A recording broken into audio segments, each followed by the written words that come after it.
And all that remains on anti-communist and counter-revolutionary. Let's get into it. Here's the big news from the day. We've got Don Lemon responding to Trump's DOJ threat. The Trump DOJ's threat, stands by his coverage of anti-ICE protests at Minnesota Church. So we got to slow down and go through where this all begins. And we've got a lot to break down. And this image, I think, really does exemplify it.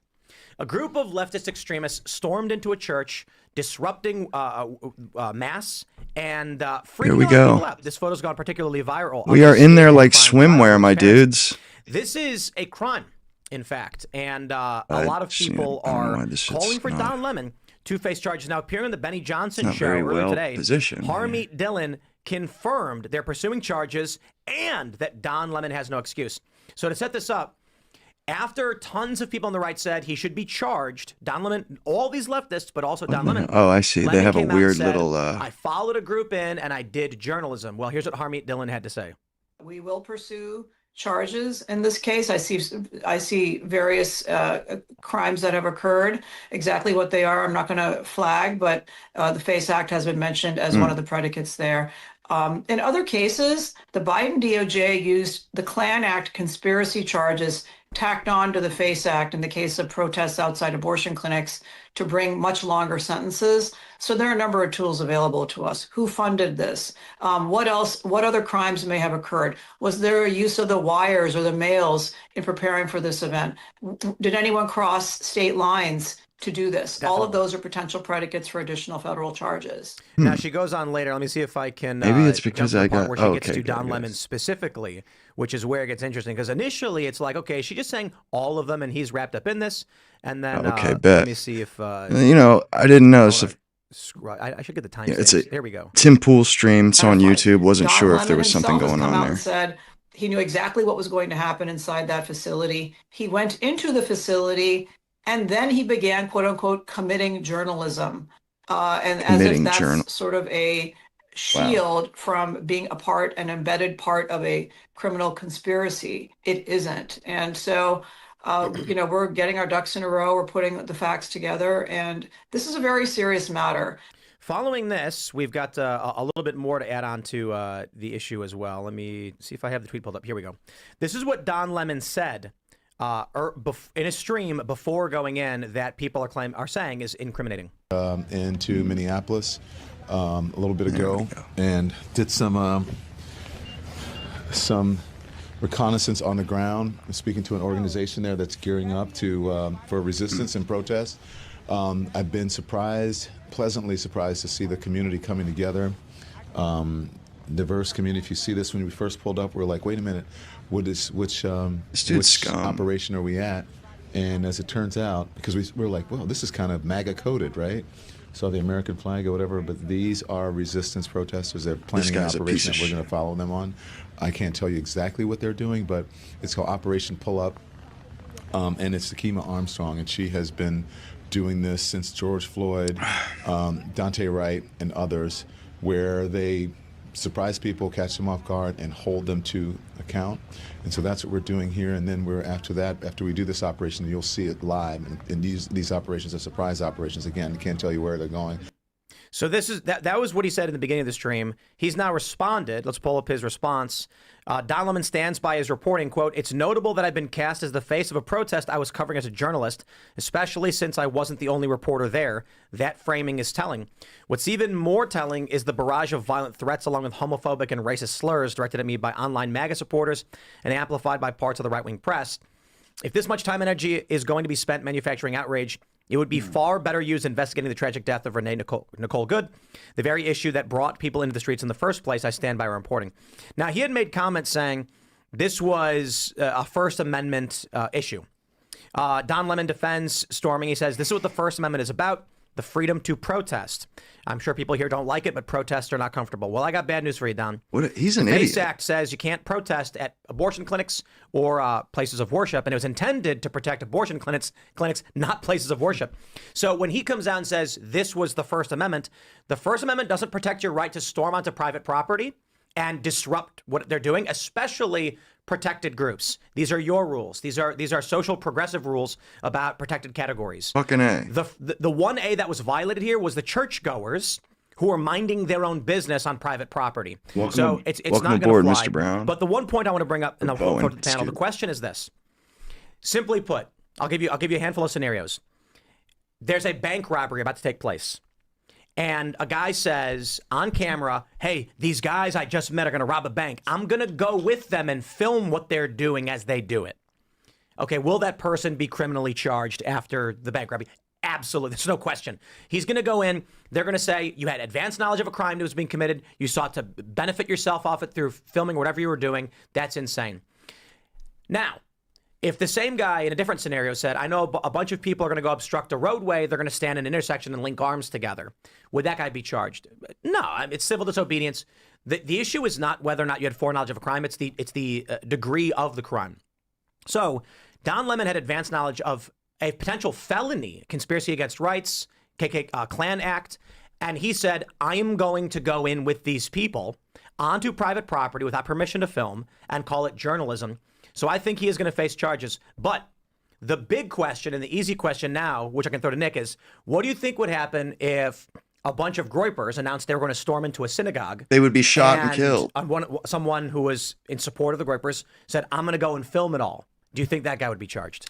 Absolutely, and that has happened. It's funny because the other major use of the KKK Act during the Biden admin was against Charlottesville protesters, actually.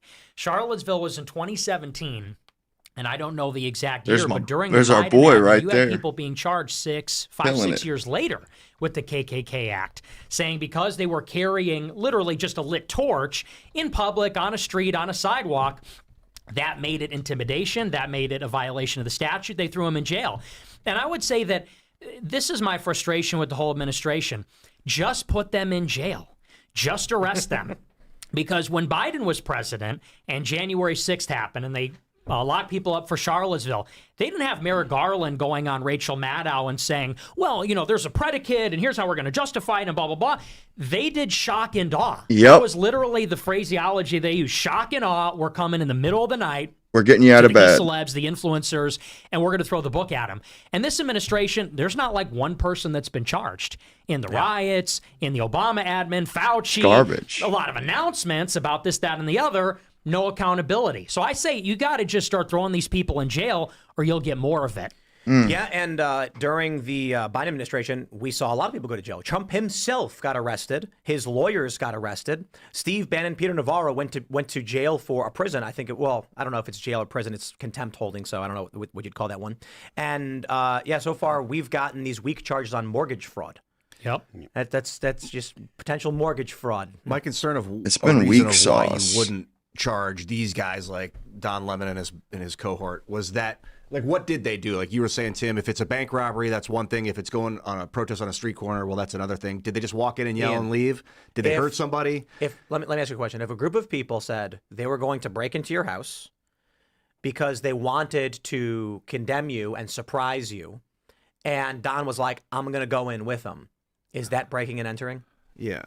So I want to make sure I'm clear. This is a public accommodation. It's a church. So typically you can just walk in and then talk to them. However, if your intention is disruption, you're not invited in. Actually, you know what? I'll do this. A better example is the Computer Fraud and Abuse Act.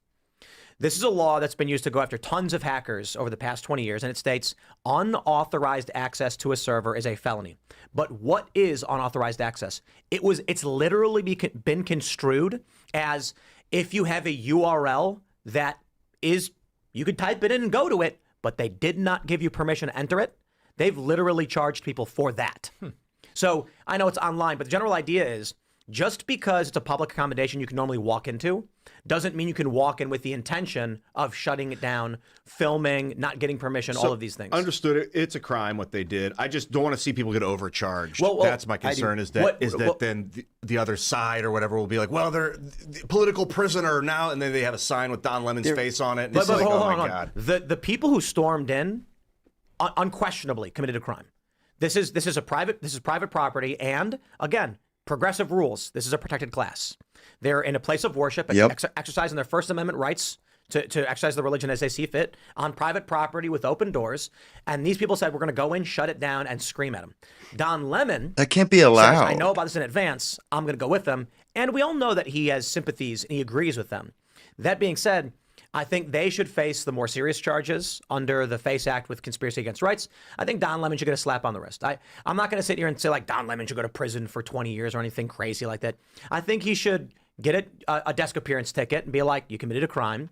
He should go before a judge. The judge should say, Mr. Lemon, if you ever have advanced knowledge of potential felonies, I advise you not to follow them in the building. You're going to be under 6 months of court supervision. Thank you and have a nice day. I just put a tweet into the Slack. There's a video of Don Lemon saying it's uncomfortable and traumatic, but that's what protesting is about. If the intent is to intimidate people, which is what he's trying to do by saying uncomfortable and traumatic, then but he's committing a crime. Don't make me defend Don Lemon, bro. I'm not making you defend him. He's talking about what they are doing, and I agree that I think I somewhat agree with Ian. You don't want to go crazy and create martyrs and rally people. Don Lemon did something wrong, but he's not an organizer. He's just he's an activist who sympathizes, and he filmed it. But so he should go before a judge, and the judge should be like, one more time, and we're locking you up, 6 months court supervision. But to your point about creating martyrs, like they're going to create a martyr out of him anyways. They're going to treat this as if the left is going to treat this as if it's some massive attack on the First Amendment. Of course, that's what they do. But are you really suggesting you think like Don Lemon should get felony charges and face more than a year in prison for? I don't know that he should get felony charges, but I do think that he should be charged, and I don't know that a desk, just a court supervision usually for first offenses. On things like something this. Like that? Because the FACE Act's a misdemeanor. Okay. So, look, for the people who stormed in, no, I think they should 6 months minimum, maybe longer. It's always wild to me that the criminal justice system wants to put people in prison for a year, 2 years for things like driving on a suspended license, a year in jail. Part of the reason why I think that they should throw the book at him, though, is because it will actually set precedent that the administration is going to come down. Right now, the administration has a very bad track record so far. People are very upset because there's so many people, like to Nick's point, there's so many people that they were expecting to get arrested. Whether or not there was justification, there's a lot of people that are like, we expected this, we expected that. They should be doing whatever they can to throw the book at them. And I'm not saying they should overcharge them. I'm not saying they should create charges. Unless we forget his first term with BLM, he did nothing. We're setting a new precedent. I think we're just continuing the Biden era precedent, which is, again, you have to make examples out of these people because like the timeline we're heading down right now is really grim. It's really grim stuff. And these leftists, like if you can put away a few people like on the fringes, that's not enough. You need to send a message to these people that like, no, look, we are going to break you enough. I'll give you all this, and I'm curious what you think about it. Don Lemon during J6 said they're terrorist insurrectionists that should be locked up. He drew no distinction between Steve Baker and there was another journalist literally from a local news outlet in the South. Aren't they letting he had his big corporate camera, those old school SDI ridiculous things. So we can listen to fucking hippies? It was him and like two other Steve Baker and two other journalists, this one guy, they all got charged. Don Lemon never came out and said, hey guys, hold on, some of these people are journalists, as far as I know. And if he did, correct me if I'm wrong, I looked for it. I asked our AI friends to try and double check for it. I've seen nothing notable from him in that regard. If his attitude towards the J6ers are, everybody who wins the same, there's no distinction of the people who weren't at the riot and walked in, or the journalists who were there, they shouldn't have been pardoned, they should have been charged, then I say, okay, Don, I'll see you in prison. Yeah, no, I totally agree. And it's not even just a message to him, but to the entire left wing. Yes, and this won't be tolerated. Right. Precedent is the word, because the reason these people are so bold, rioting, they don't think looting anything's in going to happen. Minneapolis, what they're doing right now, the reason they went into a church is because there's never any consequences for the left. There's never any accountability. With the right, they and what's bust funny heads. is what happens with the right, they just get the book thrown at them. There's no defense. Ashley Babbitt, was there a big discussion in the national press about was that justified? Was that overkill? No, absolutely not. But the left knows they get away with literally murder and every other thing. So I think you got to crush them. You got to make an example out of them. And then the next time people think twice and say, I don't know, should we storm the church? We might go to jail like those other people. And to your point, like I think the fact that this is a church matters as well, because it is doing, the left does want to intimidate people that are Christians. They do want to, and this is coming from a guy that's agnostic, right? Generally, I mean, I was raised Catholic, but I'm generally it's called kind of terrorism. And the way that the left operates, they want to do everything they can to intimidate Christians, to intimidate Catholics, because that's why they did the whole, what is it, the Christian nationalist. This is Donald Trump's going to be a Christian nationalist. Blah blah blah blah. He's not even religious. Catholics and people of faith. They want them to be demonized, and that was why they did it. So I do think that it's important to really kind of smack this down. Let's jump to this video. A visibly upset, that's what Timcast News calls it, a visibly concerned Don Lemon asks Minnesota AG Keith Ellison for his 2 cents on possible Klan Act charges. I would just like to stress for the dawn of this news segment the sheer irony that everyone has pointed out of Don Lemon being a gay black man facing charges on MLK Jr. Day for violating the Klan Act. What the fuck? This is beyond sitcom level writing. That's I have parody. no words, but Musk here's is the right. clip. The funniest outcome is the one. I don't even know what's going on these days. Can you talk to us about now? DL was joking about it, saying he's never been on Scumbags. But what is this KKK Act? Mr. Klansman. Attorney General? Yeah, so the KKK Act is when people will use the threat of force and violence or force and violence to deny you your human rights, your civil rights under the color of law. And so look, it's a wild stretch and inappropriate. And the FACE Act, by the way, is designed to protect the rights of people seeking their reproductive rights to be protected, and so that people, for a religious reason, cannot just use religion to break into women's reproductive health centers. Then correct me if I'm wrong. Why should they be able to use leftism to break into churches, but people can't use religion to stop abortions? Fuck that, dude. Understanding is that when they wanted to pass the FACE Act, it was to stop people protesting abortion clinics, but that's a one-sided political debate. So they said, and places of worship, which wasn't really happening. That's my understanding of it. I could be wrong. I don't know if you guys have heard something similar. Says, the FACE Act, or Freedom of Access to Clinical Entrances Act of 1994, is a federal law signed by President Bill Clinton that protects access to reproductive health care facilities and places of religious worship.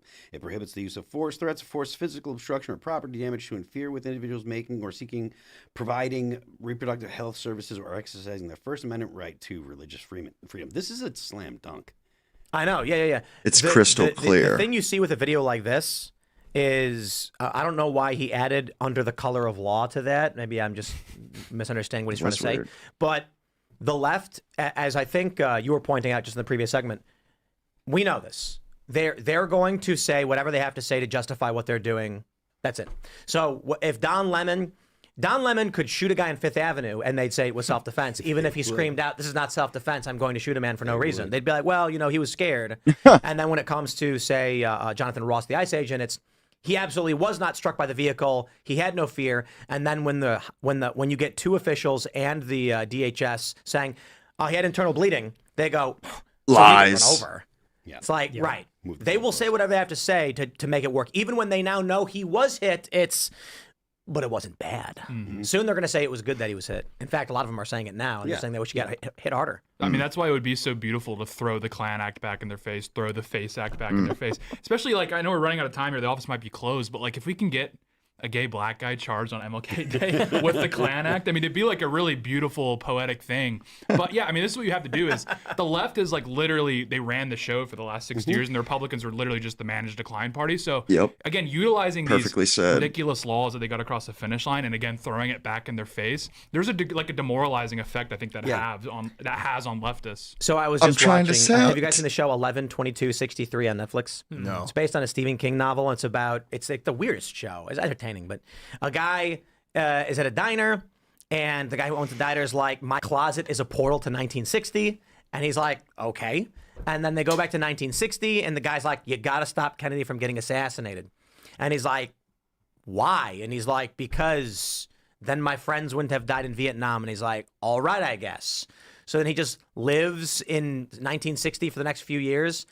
And then everything goes wrong, nothing works, blah, blah, blah. You get a time travel story. And I'm just sitting here thinking, when I hear this and you're mentioning a poetic victory of getting a black gay guy charged with the Klan Act on MLK Day, I'm like, he should have went back in time to 1960 and said, this is what you're about to do, and show the news. And I'm just imagining, I guess I'm only bringing it up because I watched the show, but imagine what it would be like if you went back to the Civil Rights Act era and said, in the future, this is the world you are creating. And they're going to be like, well, you're all a bunch of retards. That makes the application of law is going to be retarded. Literally, They'd you probably like, support it more. They'd be like the KKK laws about arresting black people. dude, you would I just like it. You would show them like when they're about to like sign the Hart-Celler Act, and you show them a Costco, they'd be like, blow it all up. Get rid of it. This is terrible. I mean, worse still.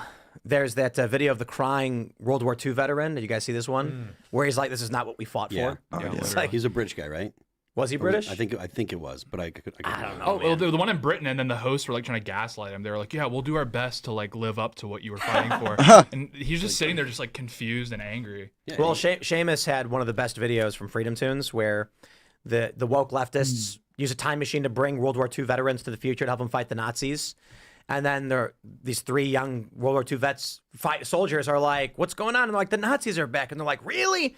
And they're like, "Yeah, they're trying to ban gay marriage." And then the World War II vet goes, "You allow gays to get married?" And I'm like, yeah, it's true. times they are changing, huh? Yeah, They've been changed.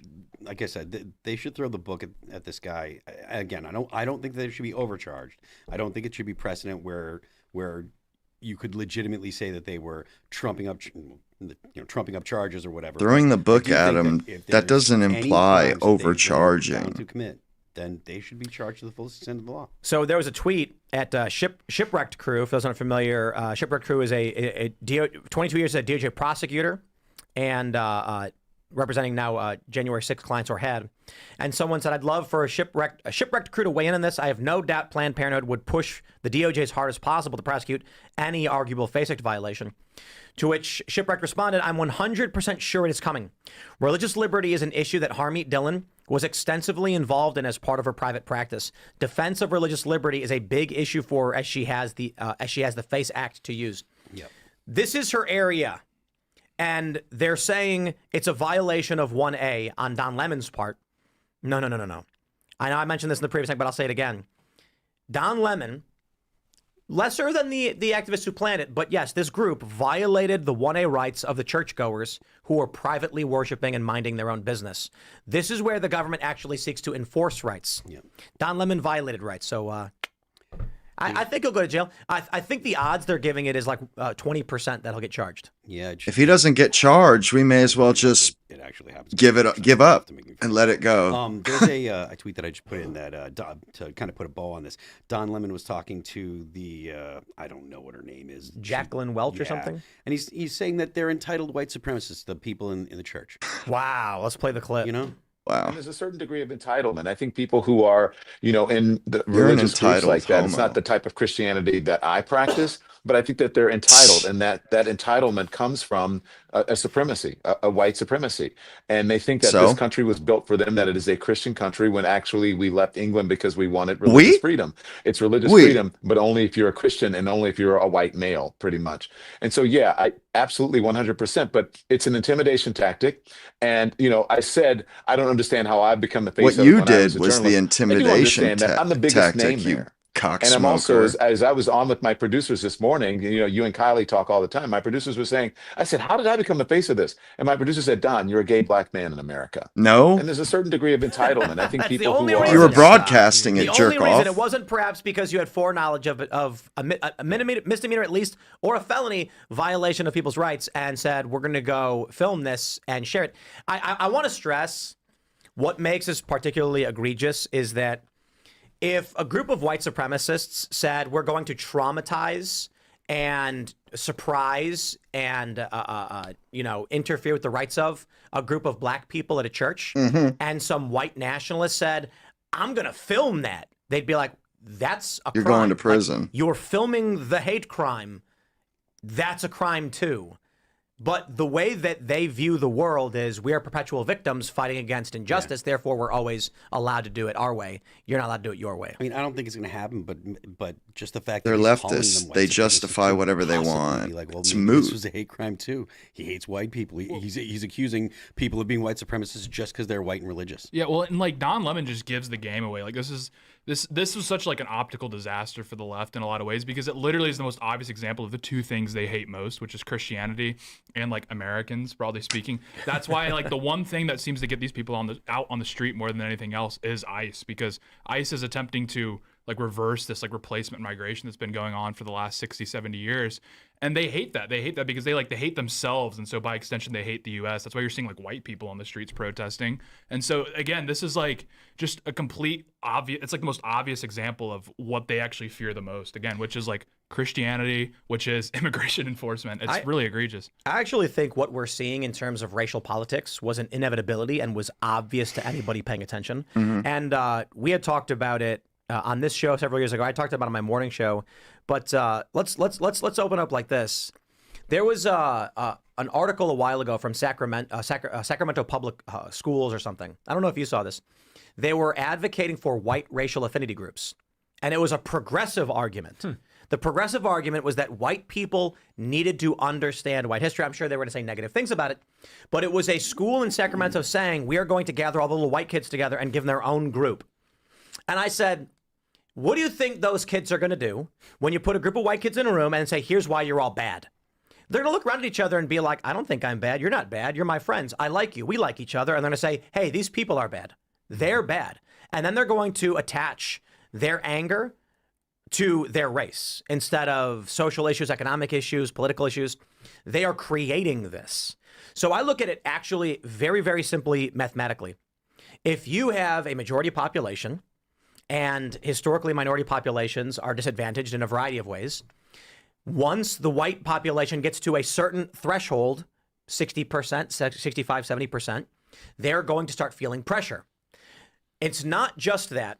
You expect it to be, no. As soon as America's 49% white people get angry. No, because in Chicago, this is our fucking for instance, country. a good example, you have areas that are just all black. We have a right not to want to be displaced. Those white people are discriminated against. We absolutely are within our rights. Because on the surface, that seems to be the issue. You get the white population down to where it is now. You're starting to see affirmative action. You're starting to see DEI policies. And what's going to happen is it doesn't matter whether you're right or wrong. It doesn't matter if you're oppressed or the oppressor. People don't like being pushed around, and you're going to get an increasing number of white people saying, "Stop yelling at me," and it's going to create white racial identity politics. Well, yeah, I think that the diversification of America makes that an inevitability because people define themselves by distinction. I think that when the country was 90% white in the 60s, for example, people didn't even think of it as a white country. That's just what a country is. I wake up, I see all white people, that's what a country is. And the way they thought about diversity and immigration is, well, we could tolerate a white country with some non-white people. But ever since 2012, it's 50-50, non-white versus white births. So Generation Z, Generation Alpha, they're growing up in classrooms, neighborhoods. It's not white.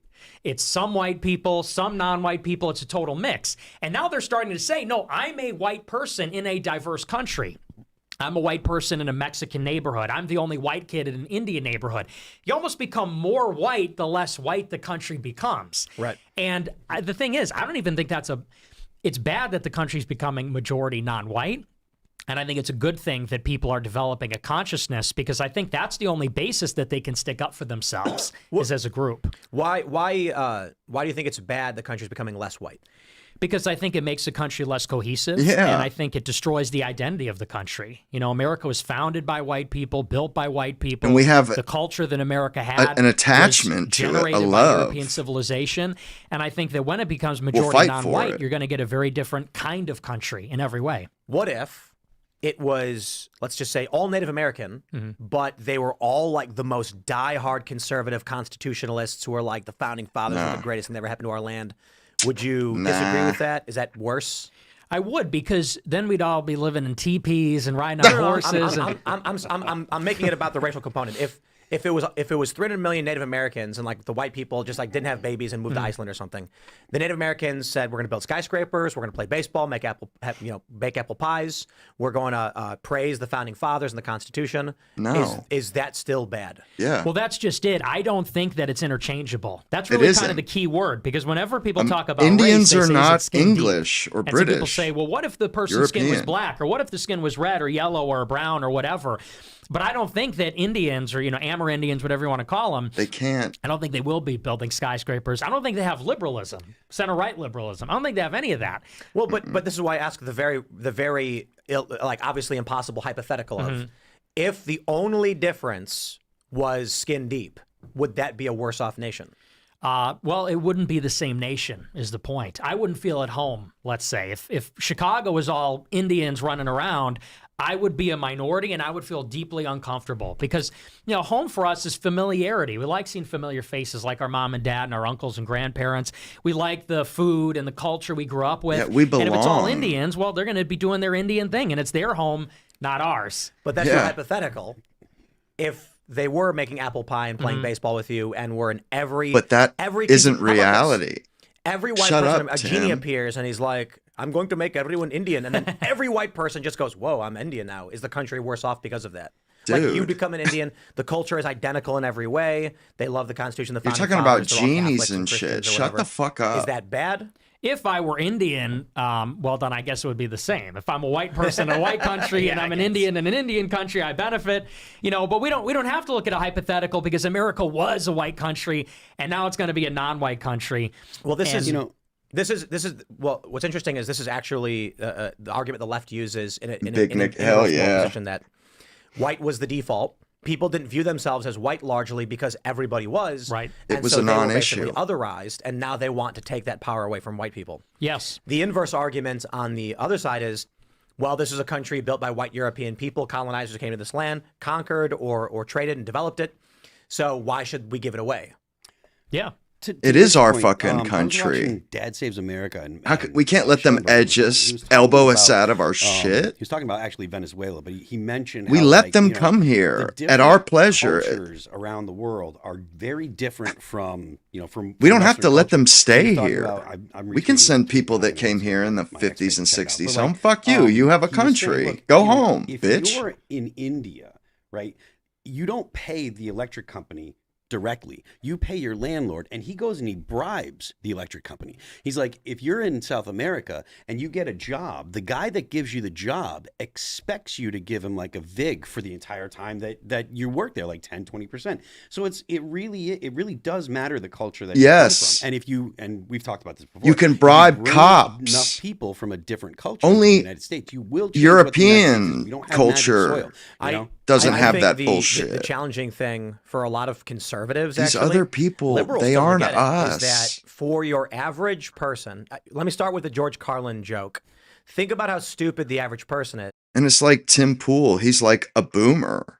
It's like they have this idea of the world and they just won't let it go, even though they know it doesn't work. It's garbage. Now realize half of them are stupider than that. I know people are going to say, Tim's calling people dumb, but most people you're dumb. Make judgments based off of appearance, first and foremost. This is the first thing you learn in sales. Mm-hmm. How you appear to the person you are trying to sell. If I was going to try and approach Ian and I saw the guy walking down the street, I'll put it like this. If I had a sales team and Ian was the customer, I would not send Nick in his suit and tie to try and sell Ian. It's a big deal. I would send probably Phil or Tate with a more relaxed look. Appearance is the first thing people go to, and that means race, and that's why there is racism. It's kind of funny because even black people, they say, we want to be policed by black people. But when white people say that, oh, that's a problem. That's a problem. We feel the same way about shit as they do. And if it's okay for them, it's okay for us. I don't want to be ruled by Indians or Asians or black people or South American people. I want to be ruled by white people. It's not that there can't be, like an Indian guy born in America who loves America, believes in the It founding don't fathers, matter. looks different. I don't care. He ain't like me. People in Chicago being a really great example of this, people choose to segregate. Yeah. The question is why? And how do you change it? And that was the liberal experiment they have failed at time and time again, which never worked. Oh, sorry about that. Now, I think it's fair to say, in the true sense of classical liberalism, we wish that were the case, and we want there to be everybody holding hands under a rainbow. When it comes to the instance of, if I see somebody like disparage a racial group, or particularly like someone I know or a person, I'll be like, that's not okay. Generalizing an entire group of people because of one person you don't like is bad. Stereotypes are the problem is right. Go to Chicago and ask the people there to do the same. They're truthful. Be it the white working class, the Polish immigrants, the Ukrainian, the Italian, the black community, or the Latino community. They're not going to do it. You go to the black neighborhood and they're going to call you racial slurs. And depending on which neighborhood it is, where there's a lot of gangbanger territory, which is where I grew up near, you could get shot and killed. There are some gangs that have forced initiation. If you're born in their neighborhood, you have to join the gang. And in order to join the gang, you have to kill somebody. And so there have been instances where a 20-year-old gangbanger, it will be a black guy, he'll go up to a 13-year-old black kid, hand him a gun and say, go shoot that mug. And it'll be just some white guy walking down the street. And they'll be like, because you gotta kill somebody to get in. It can be that wild. Typically, it's somebody they want dead. So there have been instances where, again, I grew up near the LeClaire courts, historic gang territory, literally 2 blocks away. More of these people. You cross that street, you're gonna get they're gonna beat the crap out of you. Or famously, the cops would pull, like the white person walking in a black neighborhood, cops are gonna pick you up and drive you back and say the only reason white people go here is for drugs. So how do we function as it's a challenging question that liberals seem to recognize but don't ever want to address publicly? Yeah, you have to separate race and culture and acknowledge that there is genetic differences in different what you want to call races that have accrued over time, millennia, thousands of years, due to nutrition and sunlight, all sorts of, elevation, whatever. Like Asian people, for instance, have that fold in the eye that blocks the wind. It's true. It's because of the wind. Yeah. It's because of that plateau or whatever it's called. Yeah, and the people because you brought this up. The fox had it too. Yeah, and it looked like some Chinese guy. But totally. No, but it did. And we pulled it up. What was the fox called? The Tibetan fox. And then you said something like, I wonder if it's because of the wind. Yep. And then we looked up and literally it says the fox and Asians have the slanted eyes because of high winds. And the people with the darker skin probably get a lot more sunlight near the equator. Yeah, you don't have, black people don't get melanoma. Getting like dark skin doesn't just make you behave well, this is the conversation that I don't even know if I'm scientifically have never had their own currency. They've never invented a writing system. Straight up, they have no international languages that are taught in schools. They didn't invent the wheel. You're trying to say these people are just going to assimilate fine? To actually talk about like literal genetic difference, like does darker skin? I think we talked about melatonin correlate with more violence. Is that true? We did some study that had some correlation in violence between and so we were the whiter an animal got, the less violent it got. It was a very strange study. Yeah, they did 2 experiments: rats and foxes, and they bred them for to be. It was like a domestication experiment. The aggressive animals would not get food, or they wouldn't be bred, or something like this. I think what they did was both. The most aggressive got bred, and the least aggressive, and the least aggressive chain ended up losing their melanin production and becoming white and spotty. And the interesting thing was, this is a research study. I'm not telling you what it means. It's just what they found.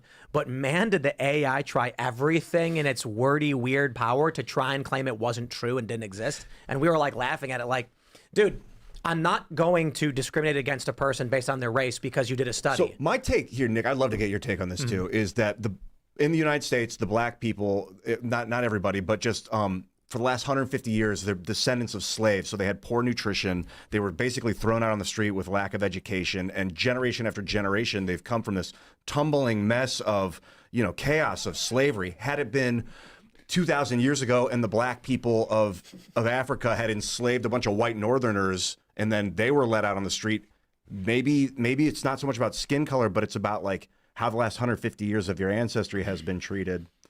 I'd like to get your take on. Well, I think it's that is really the question, because you have these persistent disparities in everything: education, wealth, income, and then crime and educational attainment, all that kind of stuff.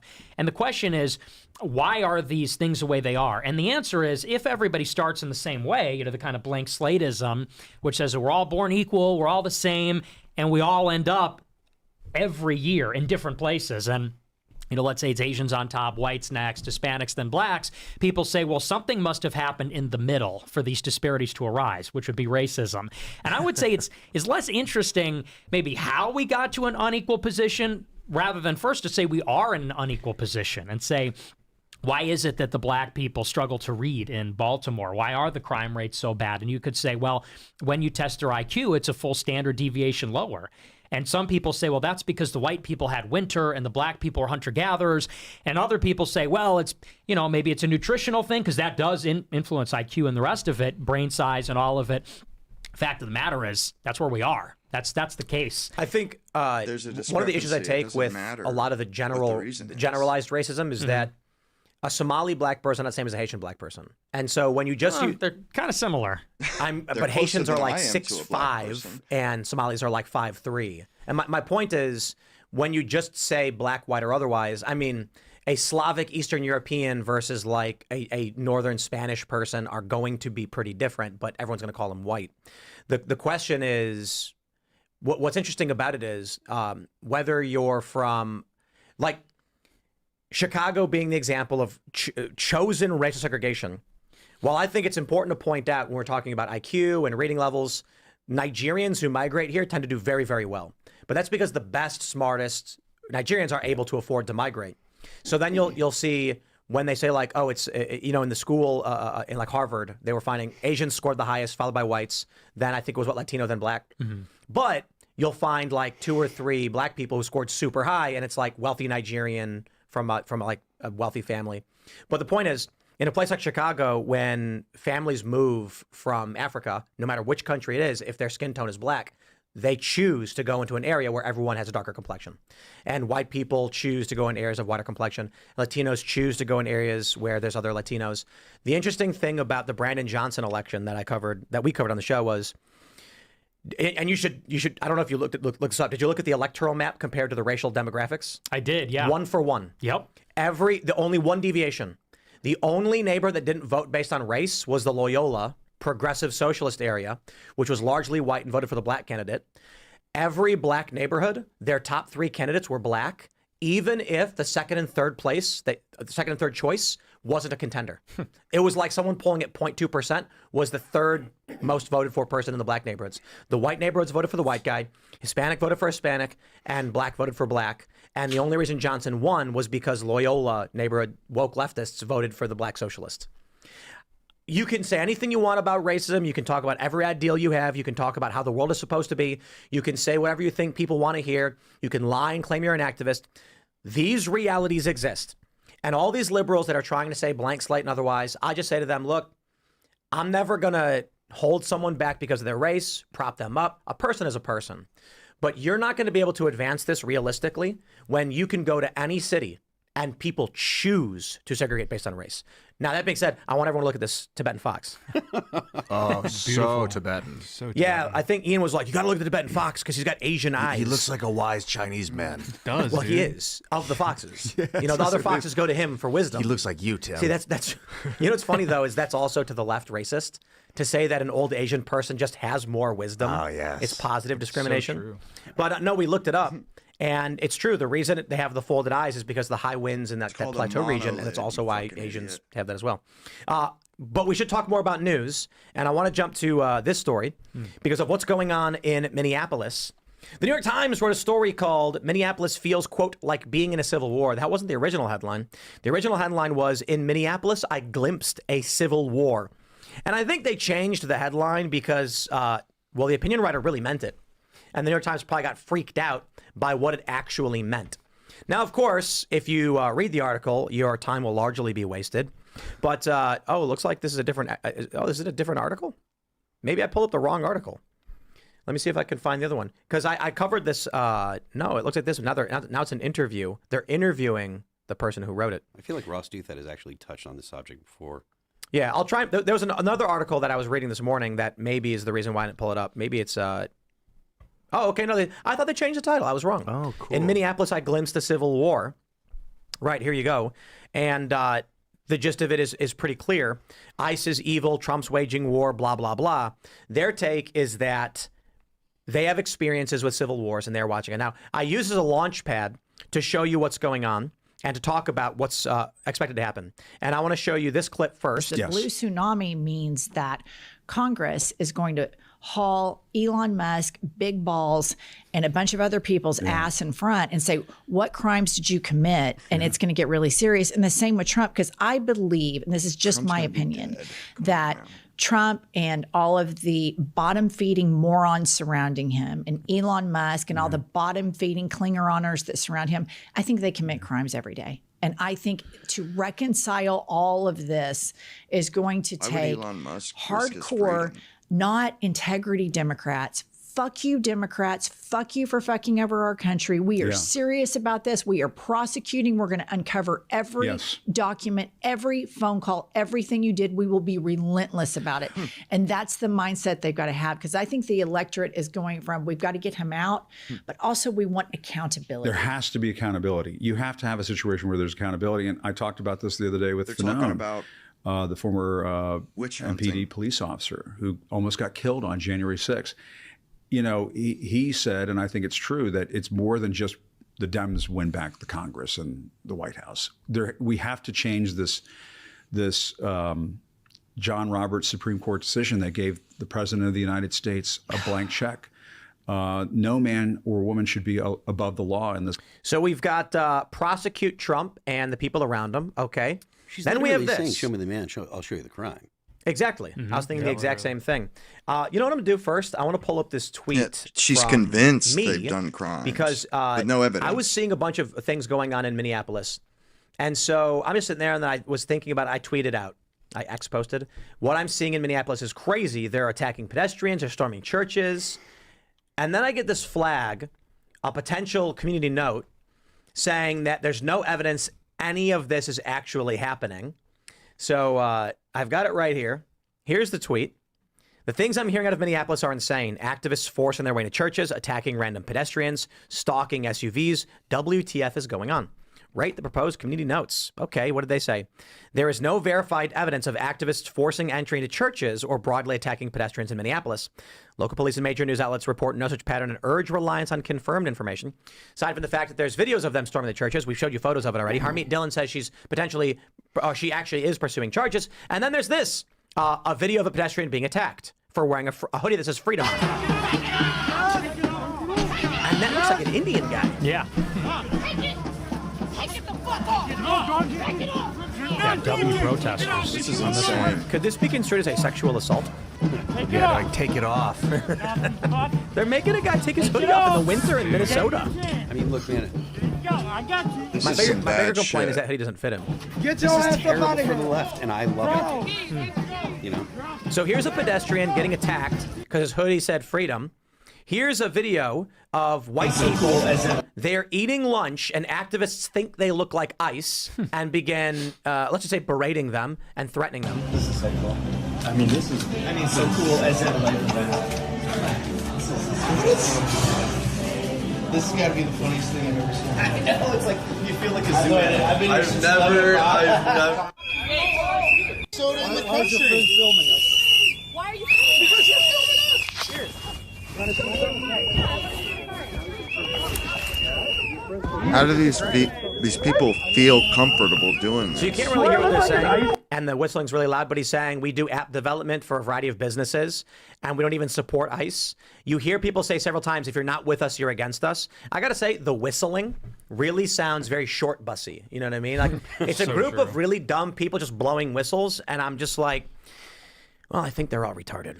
Here's another video. Here's a video. This is Commander Bavino confirms anti-ICE rioters are destroying private vehicles of civilians thinking they're ICE.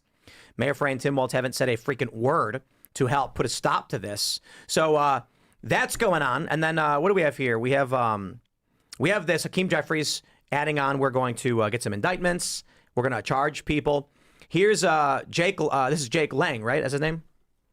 Jake Lang getting attacked by a bunch of leftists. I heard that this guy was dragged into the crowd and stabbed. Is that true? He said that someone tried stabbing him, but they hit his vest, so he didn't get injured. That's my understanding. So anyway, the point is this: on the podcast, they're saying you're going to jail, and on the streets of Minneapolis, they're beating people, destroying random vehicles, stealing rifles out of federal agents' vehicles, and threatening pedestrians. There's a video, a photo going viral where it's allegedly from Will Stansel saying there's a SUV with press written on the back, and he's like, you need to pull over for us and give us your credentials because you are acting like ICE. They've begun to act like de facto government authority, and I warned it was going to happen. Remember when I said you'll hear a doorbell ring, you'll go to the door, and there'll be a clown through your peephole holding up a rainbow sheet of colored paper that says clown warrant on it, and he's going to say, I'm the clown police, open your door, and you're going to go, what? Like, you don't recognize clown police. You would not open the door for this person. These people are already saying, pull your car over. They're telling people in restaurants, are harassing them. Who are you? What are you doing? We are getting to the point where you're going to walk down the street and some leftist with a communist badge or whatever is going to say, you're being detained. We're in control now. And then again, if Democrats win, these people are on their side. Nick, they're going to have the Obama 08 logo as an armband, marching down the streets enforcing Islam and socialism. But it is true. And here's the problem with Trump. This is why I didn't vote for him. I knew that this administration has no balls, does not have the will to do it. And you want to know how you knew they have no balls? When Charlie Kirk got shot, they didn't do nothing to Antifa, to the far left, any of these people. And the problem is the administration is pissing them off. It's provoking them, agitating them. The Letitia James stuff, the James Comey stuff, they're poking the left in the eye, but they have no real way to use the federal government. They're not wielding it properly or efficiently. And so what Jim Acosta said, that is a little window into the future. Yeah. The left is going to take back the House. They're going to fuck us up. They're going to subpoena everybody, impeach everybody, prosecute everybody. They're going to come in 28. Maybe they're going to win, and then they're going to bury us. So the problem with Trump is he's barking up the wrong tree. You either destroy the left or they get in and then they destroy us. It's that simple. Nick, do you think that these kind of videos are going to have any effect in the fall? Like, because this is something that's broadly unpopular with the American people. And there's so much awful imagery for the left coming out. Do you think that this actually would affect people in midterms? I personally think that it would affect if it was a presidential election. Do you think that it'll get people out in the midterms? Absolutely not. No, because these are left-wing people that are activated. And that's what happens. When the incumbent is in charge, they always lose seats in the midterms. They always lose seats in the House in particular 2 years later. And that's because the left or the opposing party always gets animated and charged up. They get activated by those hot-button issues. So these are the same people. These are the shock troops for the legions of the blue wave. They're going to come in 26 in the fall, and we're going to get buried. What is it, like a 3-seat majority? We lose the House, it's curtains. They're going to jam up everything, and then they are going to destroy us. And the difference is the left does not play. Yeah. They said, we need FU Democrats. That's all they've ever been. That's what Biden did. That's what this is going to be, and we are all toast when that happens. So for me, I look at the left, and people are saying, I saw that tweet. They said, well, Tim Walz isn't doing anything. Dude, Trump is the president. Isn't this our golden age? Bring in the feds, bring in the troops, shut it down. It's your country. But, our people are not serious. They're playing games. They're giving speeches, doing interviews. They got to send in the troops and crush these people. That's what it's all about. But they're going to wait for them to march. These activists have been disrupting law enforcement for a decade plus, and the repercussions are always slap on the wrist, minor charges, rubber bullets. ICE is out enforcing real law. They're not doing crowd control, so they're armed with lethal munitions. And these activists, because they've never felt consequences, quote, why did you have real bullets?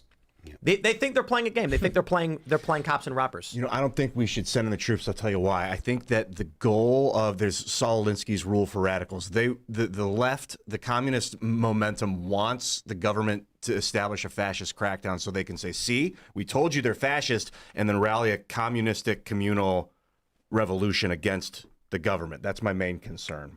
Well, Nick, and we're damned if you do, damned if you don't. Antagonizing the left. I mean, don't you think they would sort of escalate this way anyway, even with or without Trump in office? Because I look at the Trump administration, I'm like, look, whatever concerns anyone may have, it's at least buying us time. It's giving us breathing room. And for me, that means it's worthwhile to throw support behind. I mean, net negative migration is huge, I would say, going forward. I don't feel a lot of breathing room right now. And I think that, there's arguments that when a Republican's in charge, it buys us time to organize and do things like that. But it's like Elon bought Twitter when Biden was in charge. Censorship got relaxed when Biden was in charge. I feel like the right was never more powerful than a year ago or 2 years ago in 2024. That's when we were at our apogee. And when Trump gets in power, it's the opposite. All the censorship happened in Trump's first term. Charlottesville happened in his first term. BLM happened in his first term. The vax was created in his first term. And, you're right. The left probably would have gotten charged up anyway. I think, though, that let's say Trump lost the election in 24. Kamala gets in. I don't think they have as much momentum because the difference is if it's a continuation of the Democrats, there's still this right-wing anger saying this is an illegitimate government. Kamala never won a primary. If she brings us to war, doubly so, no one believes the election's legit. But Trump wins. And now the right wing is complacent because the right wing says, we won, let's go home. They, you think people are doing something with the breathing room. They're not. The left is breathing. The left is getting excited. And I would have supported Trump if I had confidence that he would use what he gets to actually blow up some of these agencies and departments, prosecute the left, deport 10 million people. But it's like we're playing games waiting for them to get back in power, and then they don't play games. And to your concern about, the communists are going to rally, it's like if we get a fascist takeover, they're all going to jail. Identify these people, put them in jail, watch them, monitor them. If they did it to the right, we could do it to the left. I think we need to play to win. Because if we just wait around for them to use power, they do. They're not worried about being fascists. Yeah. I think what you're describing predicts Democrats will take over. They will begin to go tenfold harder than we've already seen them go, which is insane. I mean, they arrested Donald Trump several times, and his lawyers. The right will then have a massive reaction. If this does come to full-scale civil war, it seems that the prediction is it will be with Democrats in control of government and right-wing splinter groups at the state level, breaking apart, which I think was Rudyard's prediction, effectively. Is that what he said, or did he? He said the people's. What did he say? The People's Congress would be in Austin or something, and then Yeah. I think I could be wrong. So Rudyard, correct me. I think he was saying the Democrat faction would be in D.C. and the conservative faction would be in Austin, and those would be the main centers of resistance.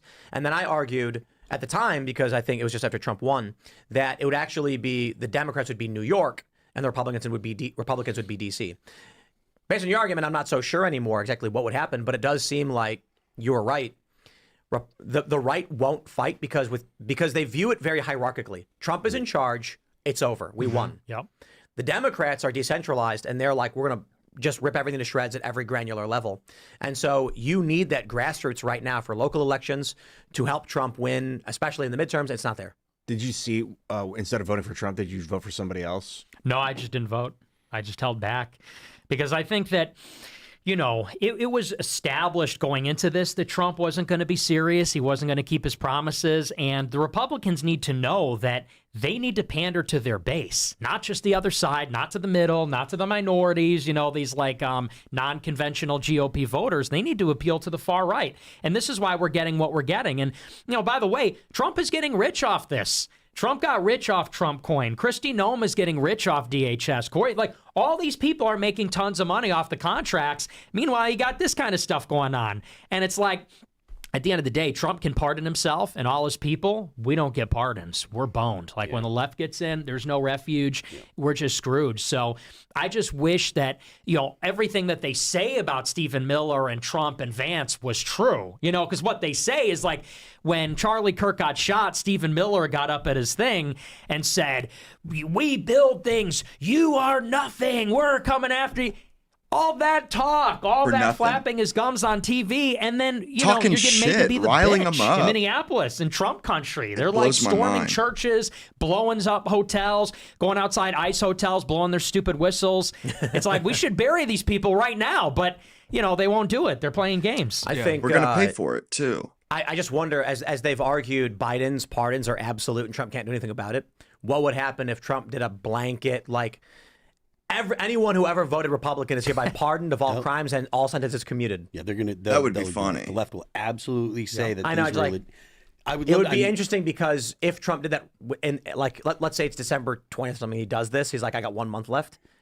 It would be honored until that month later, but that would release everybody. Yeah. There's no question that if Trump, I'm sure that at the end of Trump's term, he's going to do a bunch of pardons, trying to cover his bases, and they're going to ignore it. They're going to come up with some way to delegitimize him, and they're going to just wrap people up. There's no doubt in my mind that that's going to happen. If J.D. Vance or whoever's the guy, that the conservative. We'll see though. There's a few things that are happening that I think indicate a tidal change, and we'll go this route.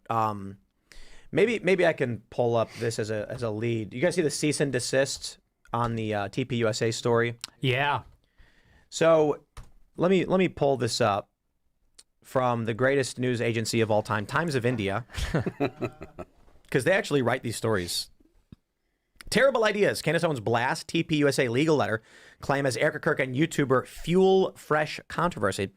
So this is a story about a guy who, oh, hey, look. Hey, who's that handsome guy? You made it. There's a YouTuber who made a bunch of ridiculous claims about the finances of TPUSA who claims to be an accountant. He argued that... Did y'all see Erica Kirk as a freaking CIA spook? Was in like a bunch of like documentary videos with the CIA. They were paying they were sending money to a parking lot. The parking lot was obviously just the parking lot of a major business complex, but saying parking lot is sensational. So they sent him a cease and desist letter. Candace Owens came out and said it was a terrible idea. But there are questions even now people are asking about, particularly someone super chatted about if Candace Owens is to destroy the moderates on the right, why would we have Nick Fuentes on, for example? Well, for all of the criticisms people have of you, you were calling out Candace Owens quite early on. And I think I think what's happening is, whether intentional or otherwise, let me start here. In the previous segment, we were talking about what's going to happen when Democrats take power. They're going to lock people up. There was an argument that there's going to be a title change, and that's CBS. So you've seen what's happened with CBS. Yes. Barry Weiss took over. CBS has now started to balance their coverage. It's pretty bland, which is what it's supposed to be. But Barry Weiss is a proud Zionist. Candace Owens is as anti-Zionist as you could be, but also nuts. The bifurcation that's being created, whether intentionally or otherwise, make that argument you want, all you want, is that the corporate press at CBS now, which is one of the most viewed news companies and programs that in the country and in the world probably, is, I'll give you an example, on the Somali daycare fraud.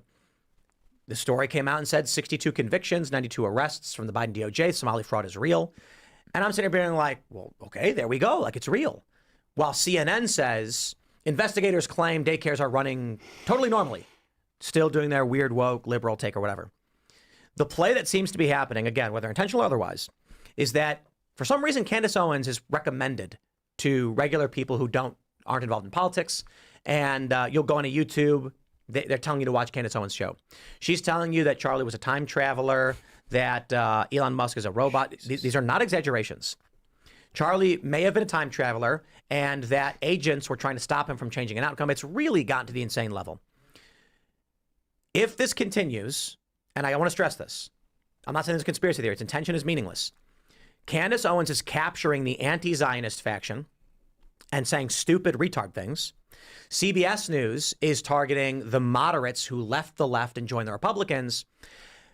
I actually think this may show a uniparty shift in that they've realized, for the sake of the military-industrial complex, for the sake of Israel, TikTok we see this with, going the woke route has failed them. So now they want to poison the anti-Zionist faction with stupidity, as dumb as the woke people were saying. I don't call it woke right, though. It's not the same thing. And they want the moderates, the Tim Pools, the Joe Rogans to be like, oh, what CBS is doing is fantastic, run by a proud Zionist who's going to have that slant. This says to me that I'm not so sure Democrats get into power and actually start doing all of these arrests. Sounds to me like what's going to happen is the narrative shift is happening as such so that the MAGA people will be turned into the correct military-industrial complex establishment faction, if you get what I'm saying. Well, it's been happening to me. The more I get opened up to the liberal economic order, I sort of take it as like you got BRICS and you got the liberal economic order, and they're both vying for control of the Suez Canal and the Panama Canal, and so they set up shop. What's that? And Greenland for the same reason. And Greenland. They set up shop in the Middle East, and I'm like, look, I don't like being Israel's bitch. I don't want to be another country's bitch. I don't get sucked into war for regime change, but I understand American hegemony and controlling that Suez Canal. And I'm like, Greenland is for the Northwest Passage. Panama is for the Panama Canal. Israel is for the Suez Canal. Okay, Nick, I to be honest, I don't know what your thoughts are right now on everything, but that's kind of where my head's at, is like, maybe I should allow for this military conquest of the Middle East and be happy that we have cheap goods attaching that to, do you think this vibe shift, right? Trump's going for Greenland and they're acting like they're angry about it. I'm pretty sure the military-industrial complex loves what Trump is doing. Oh, yeah. Venezuela. 100%. And that's because, the military-industrial complex is permanent. It's a permanent bureaucratic state. And so the goals never change. And this is just aligns what with has their happened, what's shit remarkable perfectly. about Trump is one of the only things that has staying power about Trumpism is the pivot against China. Because Trump runs in 2016 and says, no, China's a real threat. We have to end free trade, put tariffs on them, and like seriously confront them in the Pacific.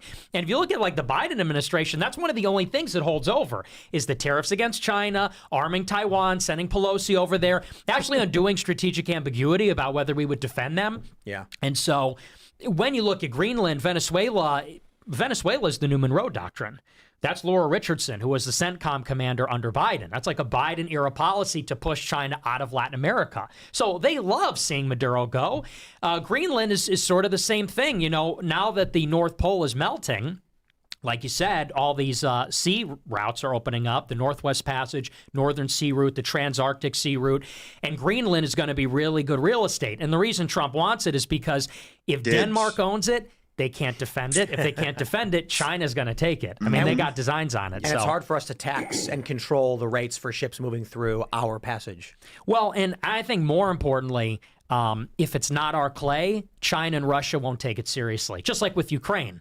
Ukraine wasn't a NATO member, so Russia tested. They pushed the line. Greenland is, it's Denmark, but it's semi-autonomous. Everybody has to realize all these other countries started seeing us as a paper tiger. That's why they went into Ukraine. Protected by Article 5. Will Washington go to war with China if there's an incursion in Greenland? They will test it. So it does need to be our territory. And you're so on the money about that. It's Panama. I wouldn't even say Suez. I would say Red Sea. Because what's happening is in Yemen, there's a battle between the Emirates and Saudi Arabia. In Somalia, it's a battle with Somaliland and Mogadishu. And the Emirates and Israel are backing up Somaliland because they want a port there.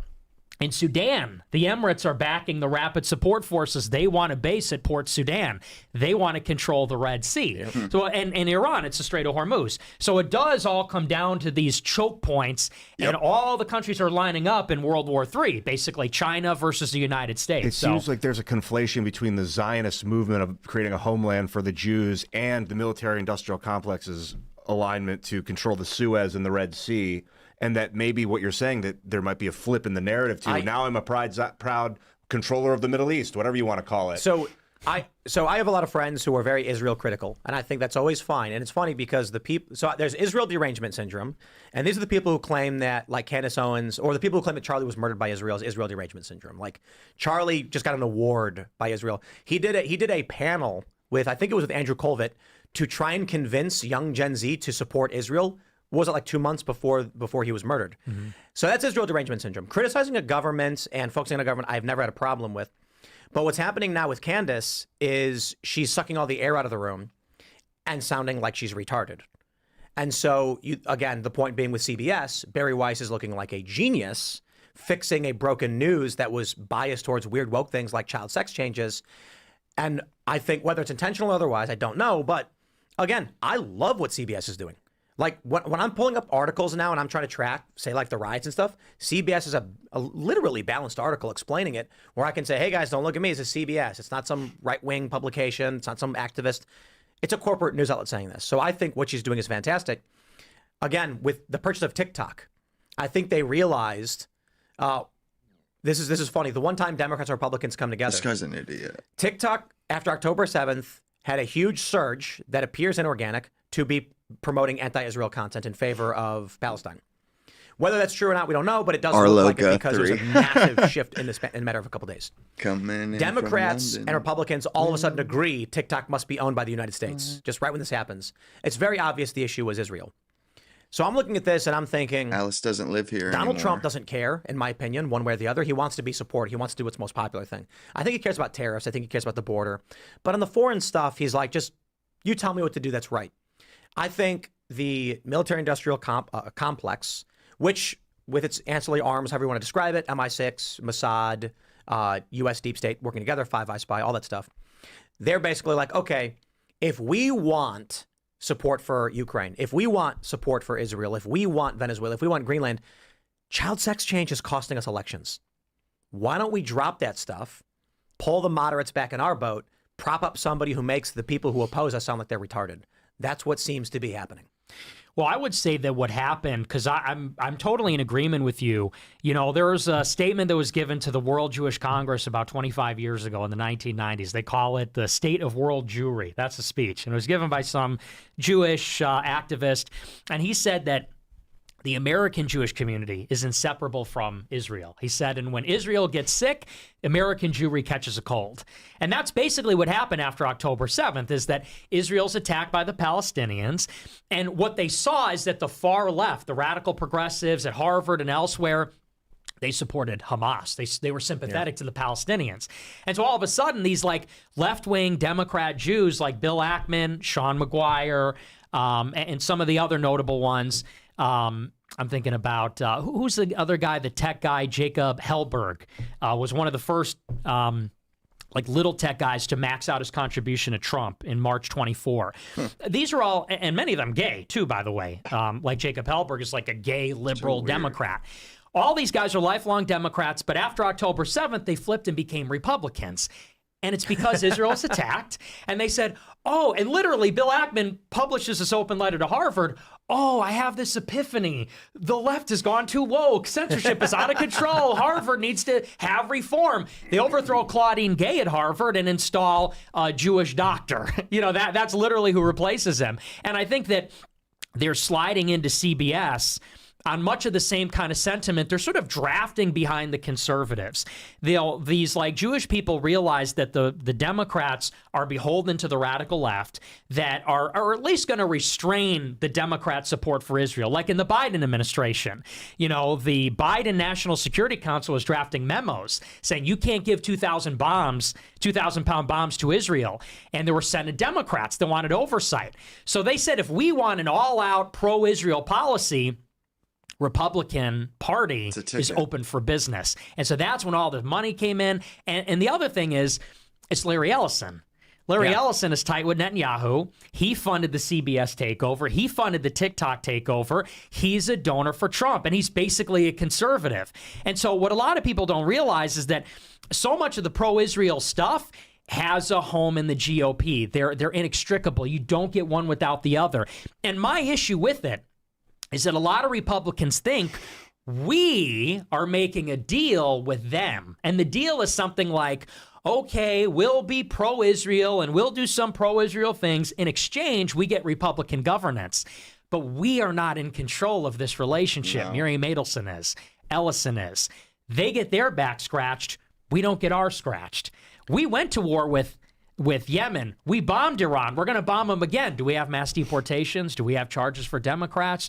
No, we don't have anything. Nothing. So that's my issue with it, is people think it's like this deal, and Israel's like Bane. They come in and they're like, do you feel in charge? It's like, no, I think don't. This gives you power over me? Yeah. Well, I look at it like, I think the deal is, the bigger picture is the liberal economic order.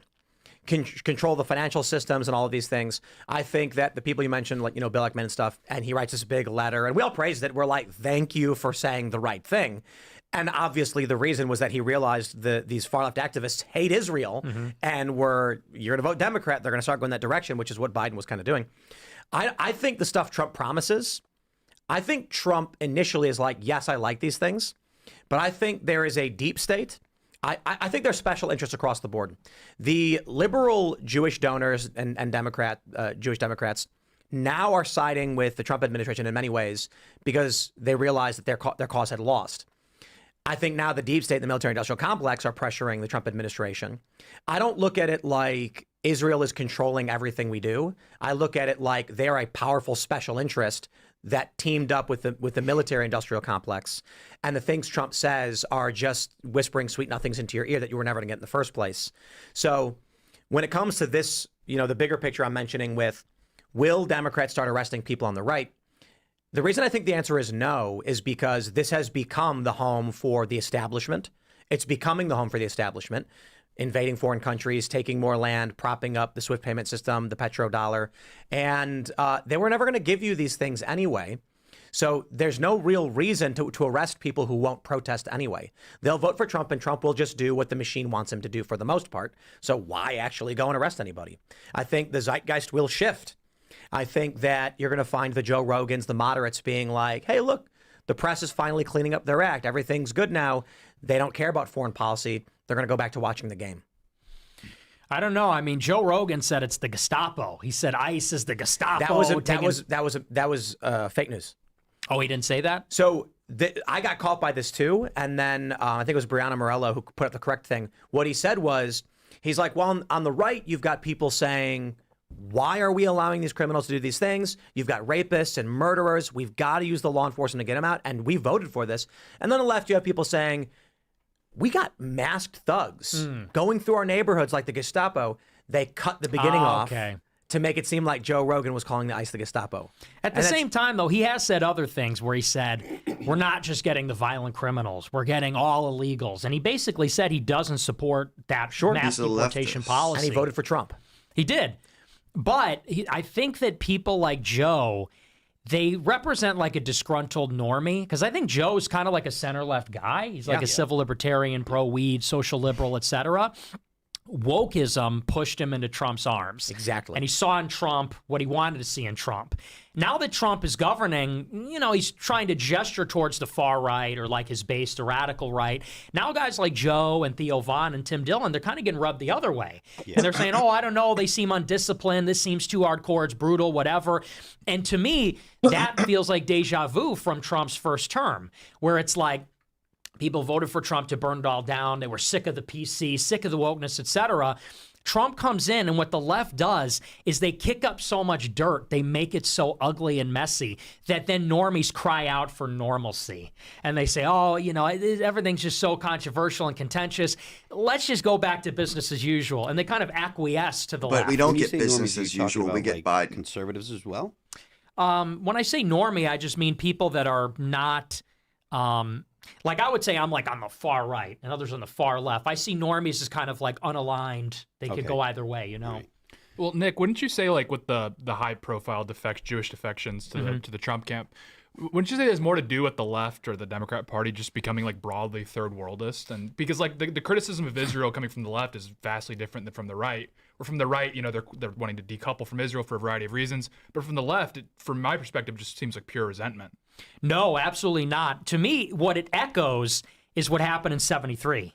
Because you know that October 7th is 50 years to the day after the Yom Kippur surprise attack in 1973? Really? October 6th, 1973 was when Egypt and Syria attacked Israel. And what was happening in the 70s is very similar. The Soviet Union put out a resolution in the General Assembly, and they said, Zionism is racism. That was the Soviet Union backed that.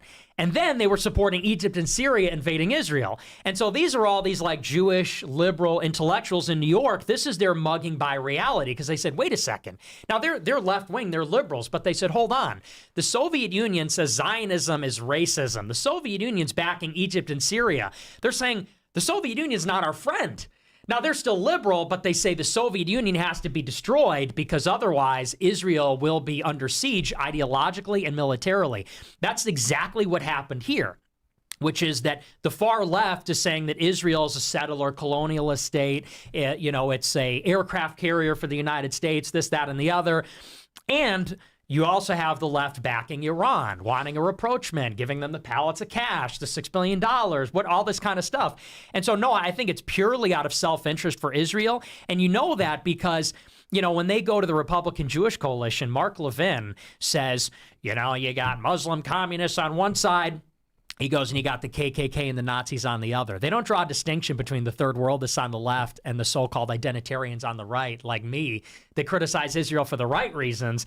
And by the way, they're still basically like center-right liberals, like Sean McGuire, Bill Ackman. These guys are not white nationalists now. They're like 90s liberals. And they get mad at Trump when he wants mass deportations. So it's not like they became base defenders of Western civilization. No. Unless you're Sean McGuire, who said we should self-consciously pretend to be defenders of Western civilization because normie Republicans don't give a shit about Israel. But if we gesture towards the West, then we're going to get them on our side. So I think it's a very subversive, when you really peel back the layers. Barry Weiss, Yoram Hazony, they only care about Israel.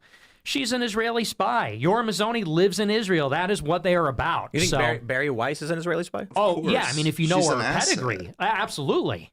What is it? So after high school, she went to Israel and did a fellowship and said she learned how important Israel is. She goes to Columbia University, where she starts up the David Project and tries to get all these pro-Palestine professors fired in the Middle East Studies Department. Goes back to Israel, studies under Yoram Hazony at the Shalem Center.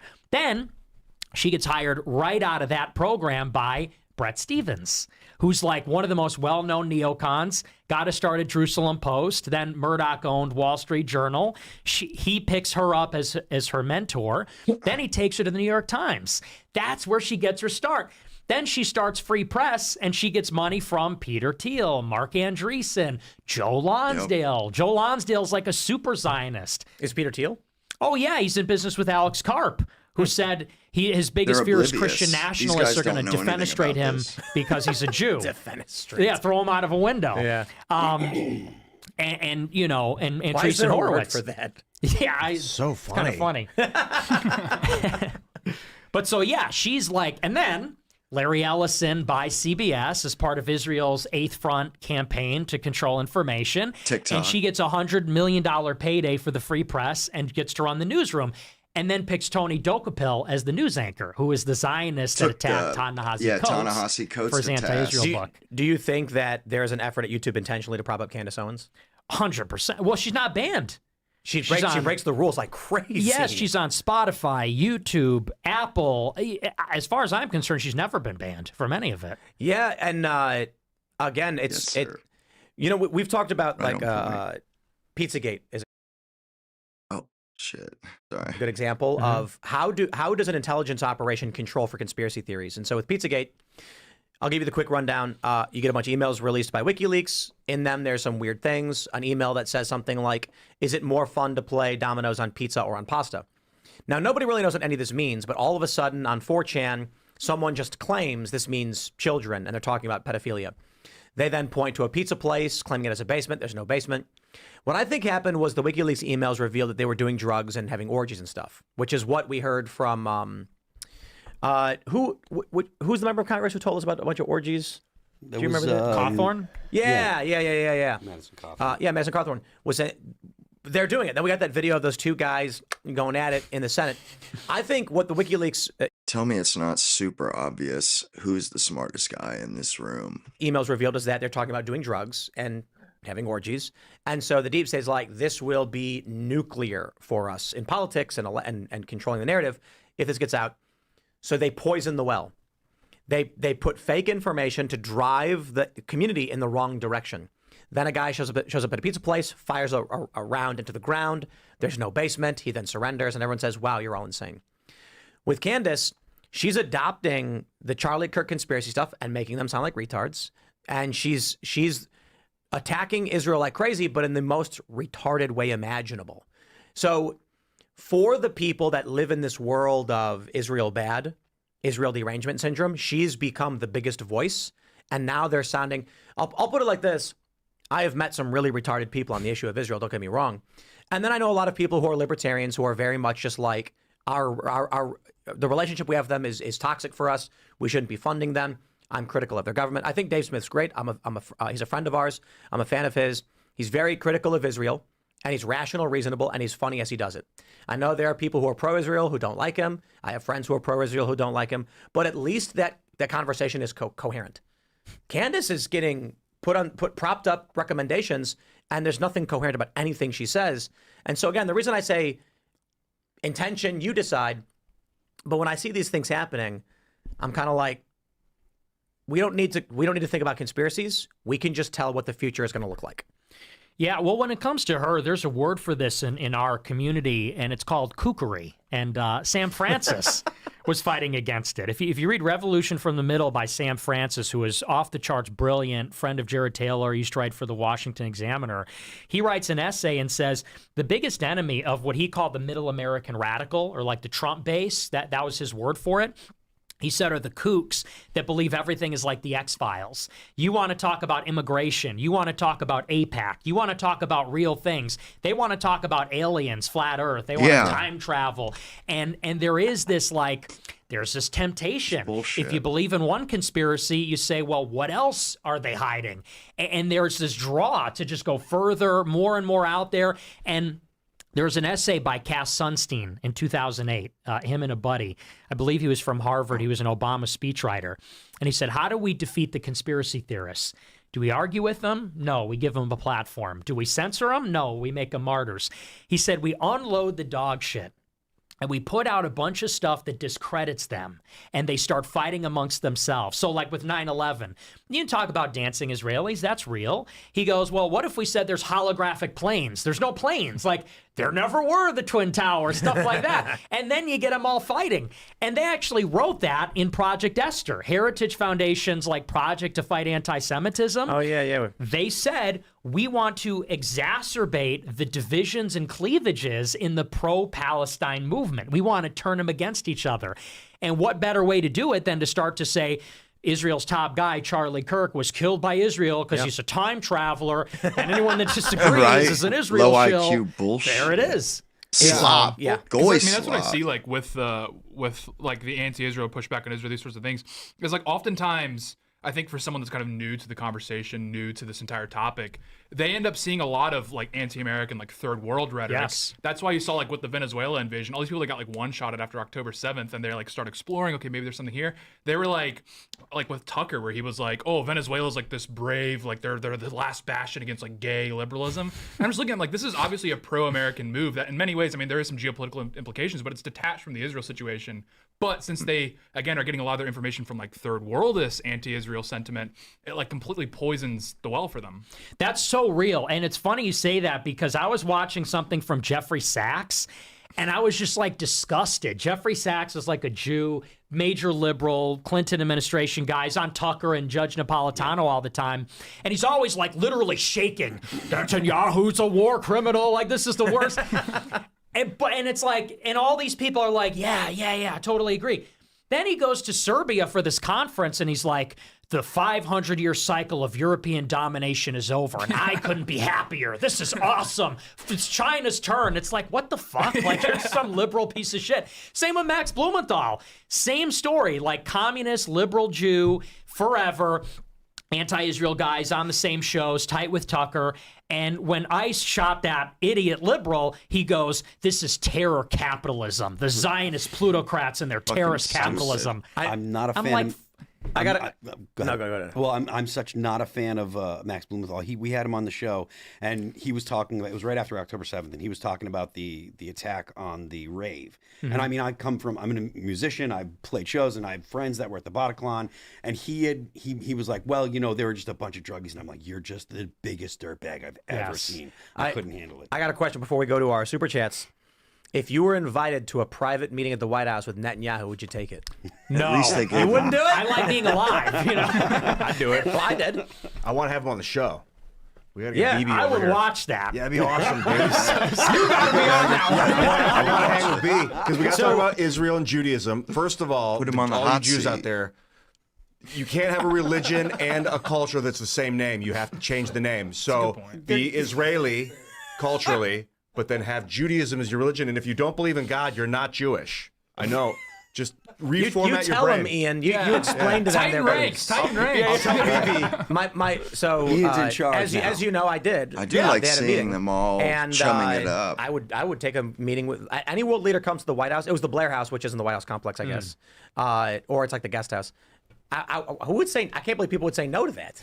You wouldn't. You wouldn't go? No way. I really have nothing Nick's to say to got him. too much. I see him what as do you mean? as a civilizational against enemy him. of America, basically. Wouldn't you want to say that to him? No, I say it on my show, but no, I don't. How do we? He's seen clips. He's seen clips. It was it was boring, and you know what, man? I've met with prominent people quite a bit, and boy, I got to tell you, there's something about these high-profile people. in politics, or maybe it's like they're a big political podcaster. They never shut up or let anyone else talk. You know what I'm saying? People like that. Yeah, you know, people that just never let anybody get a word in, and that's crazy. Yeah, who could be like that? No, but so in all seriousness, no, I've met with some prominent people at like these private meetings on numerous occasions, and they talk about nothing. Nothing. So Netanyahu spent like half the time talking about ancient Greece or something. Dang, dude. I want to hang with him even more after that. He was like, serious too. Actually, you need to understand the legal system as it was intended to be. And I'm like, I was sitting there just being like, I don't. Why are you telling me this? Like, why are you? Well, he was talking about democracy, like the history of democracy. Yeah, he was giving us a lecture on the history of democracy to explain about like why Israel is just or something. It's not Greek, though. And I was like, I'm thinking to myself like, that's great. I'm an American, you know. So the meeting was basically, and then he gets to the meat and potatoes. You need to go to war with Iran. Yeah. And the room was split. There were some people in the room. I'm not going to call out the individuals in the room, the journalists and other personalities, because that's their business. But some people were just like, looks Netanyahu dead in the eyes, and they go, young people don't understand the brotherly, angelic connection America has with Israel. And I was just like, wow. And then there was another journalist from the same company who went, oh. And then when Netanyahu was like, listen, Iran does not care about us. They do not care about Israel. What do they say? Death to America. And then this other personality rolls her eyes. And then he goes, once they get the nuclear bomb, it's not for us, it's for you. And she immediately goes, no, it's not. It's like, they will lose it on you. And she goes, no, Get the they fuck won't. out of here. You're an idiot. And it was actually pretty funny. So it was like the room was pretty split. And it was funny because it was Chatham House rules. And House and Habit came in filming and posting pictures and everything. So it's like, and then some reporter misrepresented my statements and published them. And I'm like, okay, if you're going to play this game, that was dirty. What I had said to Netanyahu was their claims that Qatar is paying influencers to be anti-Israel. Do you have any evidence of that? Mm-hmm. And he said, I don't know. I said, okay. Like, he literally didn't give me an answer. And then this journalist wrote, Tim Pool claimed Qatar was paying influencers to be anti-Israel. Mm. And I was like, that's ridiculous. Low blow, G. Yeah. And I was like, first of all, it's Chatham House. You're not supposed to be attributing this stuff to me. And I didn't. I said, this argument is happening. I also said, I told Netanyahu, I said, Israel will have no support from the United States in 20 years. I said, at the current rate of things, young people on the left are anti-Israel, like ideologically, and the right is anti-foreign intervention and doesn't want to be involved in your affairs. You go to any young person, they're going to say, I'm not interested in being involved in this. I don't know. How do we decouple? If we were to decouple from Israel, isn't that just like throwing in the towel and being like, take the Suez, Russia, take global trade hegemony? Like, isn't that the end of American? Yeah, but the point is we have a major military hub just off the Sinai Peninsula, which allows us ease of access, weapons development. When we deposit all these weapons in Israel, we have a massive arsenal right there. And the Red Sea as well. And then also with the Saudis giving them weapons. Yeah, Nick, you mentioned it was like, how did you say it? Just a threat to the United States, existential threat or whatever. But I'm like, how do we escape that connection at this point? The Israeli-American collusion or whatever you want to call it. Well, and should we? What's funny is that they don't even really, they actually want to decouple. Like, I don't know if you saw, but Netanyahu said, we want to be done with American aid in 10 years. And this is an ongoing conversation. It's just something talks about that. What's that? Shapiro talks about He that. does, yeah. And there was a symposium in Tablet Magazine, this Jewish magazine, I think in 2023. And the symposium was, should we suspend all U.S. aid to Israel? And it's all pro-Israel people debating. And the argument from the pro-Israel crowd, why should we get rid of the aid, is because it's golden handcuffs. Yep. Eventually, a progressive will take power in America, and they'll use the aid as leverage to restrain Israel. So, to your point, and to your point also, there does seem to be an overlap between distinct interests. And by that, I mean, there is a distinct U.S. deep state. Let's call it like, a homeland force. And then you have the Israeli infiltrators, the ideological Zionists, Straussians, the pro-Israel lobby on the other side. Now, we both have an interest in, let's say, depriving Iran of a nuclear bomb, or maybe even of regime change. But I would say there's something more subtle going on, which is that the people in the Pentagon know we have to confront China. But if we confront China, we're going to need to rebalance our force posture in the world. And that means we can't fight Russia and Europe and fight Iran in the Middle East and fight China and Taiwan. We have to hand off the security responsibility to NATO. That's why we need to get their numbers up. That's why the collective security needs to be France, Germany, and the UK, not us. What do they want to do in the Middle East? Well, Netanyahu said in his address to the joint session of Congress, the Abraham Accords should become the Abraham Alliance. They want a NATO-like defensive pact with Saudi Arabia, the Emirates, Bahrain, Syria, Lebanon, eventually Iran, so that we hand off security to them. And who will run that defensive treaty? Israel, because they're the nuclear country.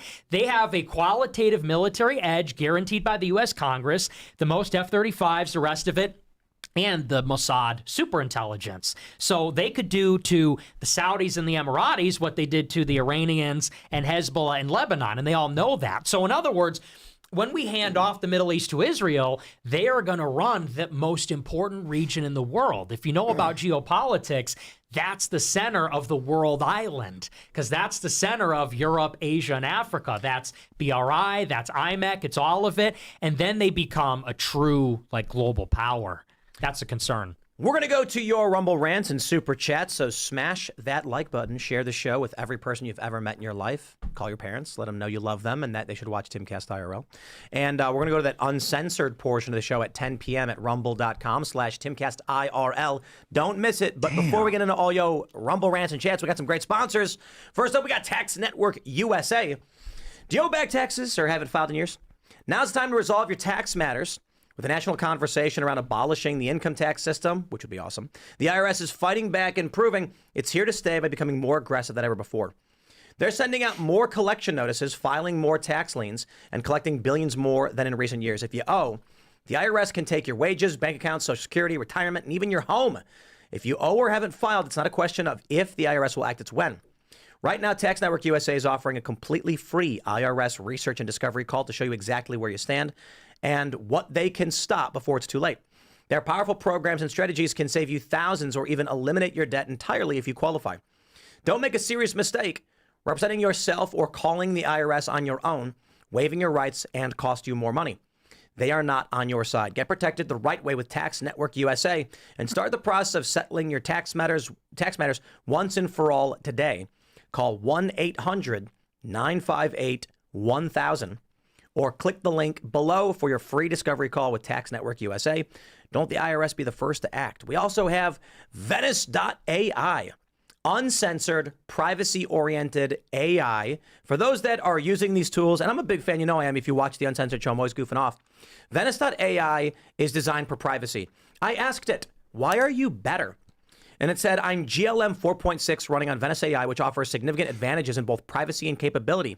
Venice AI is designed with user privacy as a core principle. All your prompt data and response data are stored only in your browser and never on Venice servers. It means your conversations remain private and aren't used to train models without your consent. The platform is also uncensored, meaning it doesn't filter or restrict your interactions based on content policies. Now, here's where it gets interesting. If you get the Venice AI Pro, go to venice.ai/Tim. You get 20% off. You can generate images without any restriction. You get PDF uploads for summaries or insights, the ability to turn off safe mode, the ability to change how it interacts with you by modifying the system prompt, limitless text, and high image limits. Super cool. I use these chats all the time, and the mainstream ones, the leading brands, they lie to you all the time. And I'm not saying Venice is perfect and gets everything right all the time, but it's really annoying when I say, hey, I want an image of Donald Trump on a skateboard, and it goes, we will not make an image of a political person because that's offensive.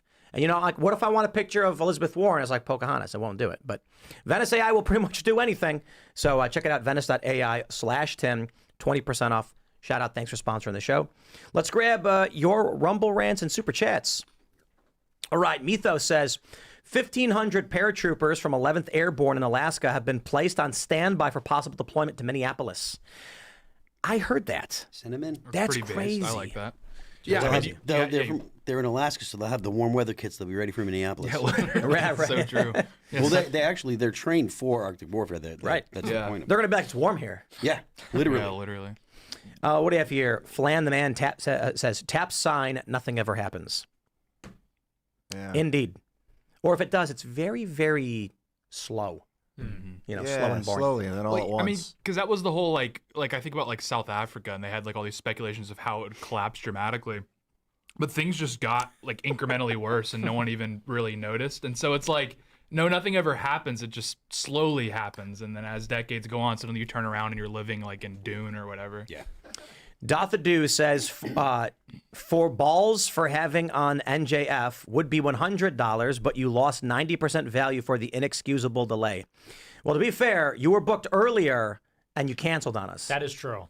See? But I There think you they go. meant like the years. Well, I've already explained that, and I've been completely honest. We would get banned in 2 seconds if we had. I wish I was on the show with you guys and Ye and Milo. Yeah. Don, that shit was fun. He would have liked you. Bro, we got along before the show, too. That was awesome. You did, yeah. I remember that. There is no secret, no excusing it. There's no excuse. The fact is, the reason I had said that we needed a news reason to have you on is because they would ban us. They banned our first Alex Jones episode, and they banned our Alex Jones Joe Rogan episode. And I'm like, if he comes on, they're going to take the episode down in 2 seconds. You got to unban Nick Fuentes, allow him to create content. If he violates the terms, you can ban that channel, but you don't ban humans. You ban channels if they violate terms. That should be the rule, but it's not. But anyway, more importantly, when YouTube was like, okay, we're not going to do that anymore, we're like, okay, we don't have the same thing to worry about. I'm not going to lie and pretend there's some, like, that's literally what happened. The challenge we face, it's actually quite simple. If the show gets taken down, what was the point of doing it? Right. So we can put it on other platforms. We can go on That's a good Rumble, which point. we do, and we have the uncensored portion coming up now. And it's because YouTube is untrustworthy. When we did the Alex Jones Joe Rogan episode, we did everything right. We broke no rules. 3 years after it, they deleted it. I think it was like I think it was 3 years later. Maybe I was outside of the castle at the time, so it might have been 2 years. Yeah, it was about 2 They're years. currently like every once in a while I'll get a message from YouTube that they deleted a song that I sang because of the content of it, and it's like stuff that I haven't done since 2020. Yeah. For no reason. There's very few people that were persona non grata that YouTube was like, we're going to delete right away. Why? What was it? What do you remember what it was? Like, was there a day you did one thing that was like, what? Yeah, it was the Groiper War. It was, we were going after Charlie Kirk really hard in 2019. And the rumor that I heard, this is alleged, is that Arthur Schwartz, Don Jr.'s fixer, put in a call to Google and got my channel taken down. That was a rumor that I heard. I don't know if that's true. Because we got Don Jr. booed off the stage at UCLA when he did a thing with Charlie Kirk. But they got me on hate speech or, whatever. They didn't give me a specific example, a show, whatever. They just pulled me out about 2 months after that happened. Before we had Alex Jones on, I emailed our Google rep and said, I know Alex Jones is persona non grata. Is there an issue with him coming on Timcast IRL? And she said, no. He can appear on other shows, but he's not allowed to have his own channels. Okay. What was it, like a day later? They deleted He is it? getting older. A day after. And so we were like, okay. Tim. I called up Michael Malice and Jones, and I said, you have to come He's back right looking now. at I'm going to give a big middle finger to YouTube. We're going to do it again. And then that one stayed up. And but we've had a series of personalities, and you are like the most banned person. So it was just we're going to get the show taken down. We needed something that was news relevant where we'd be like, we have to have Nick on. Otherwise, they would just delete it. And even if we did, they still might delete it. In recent history, they've said we're relaxing on it, and we're like, okay, let's book Nick. We don't have much to worry about. And we have Myron on and things like that. You know what I don't tolerate and I don't care for?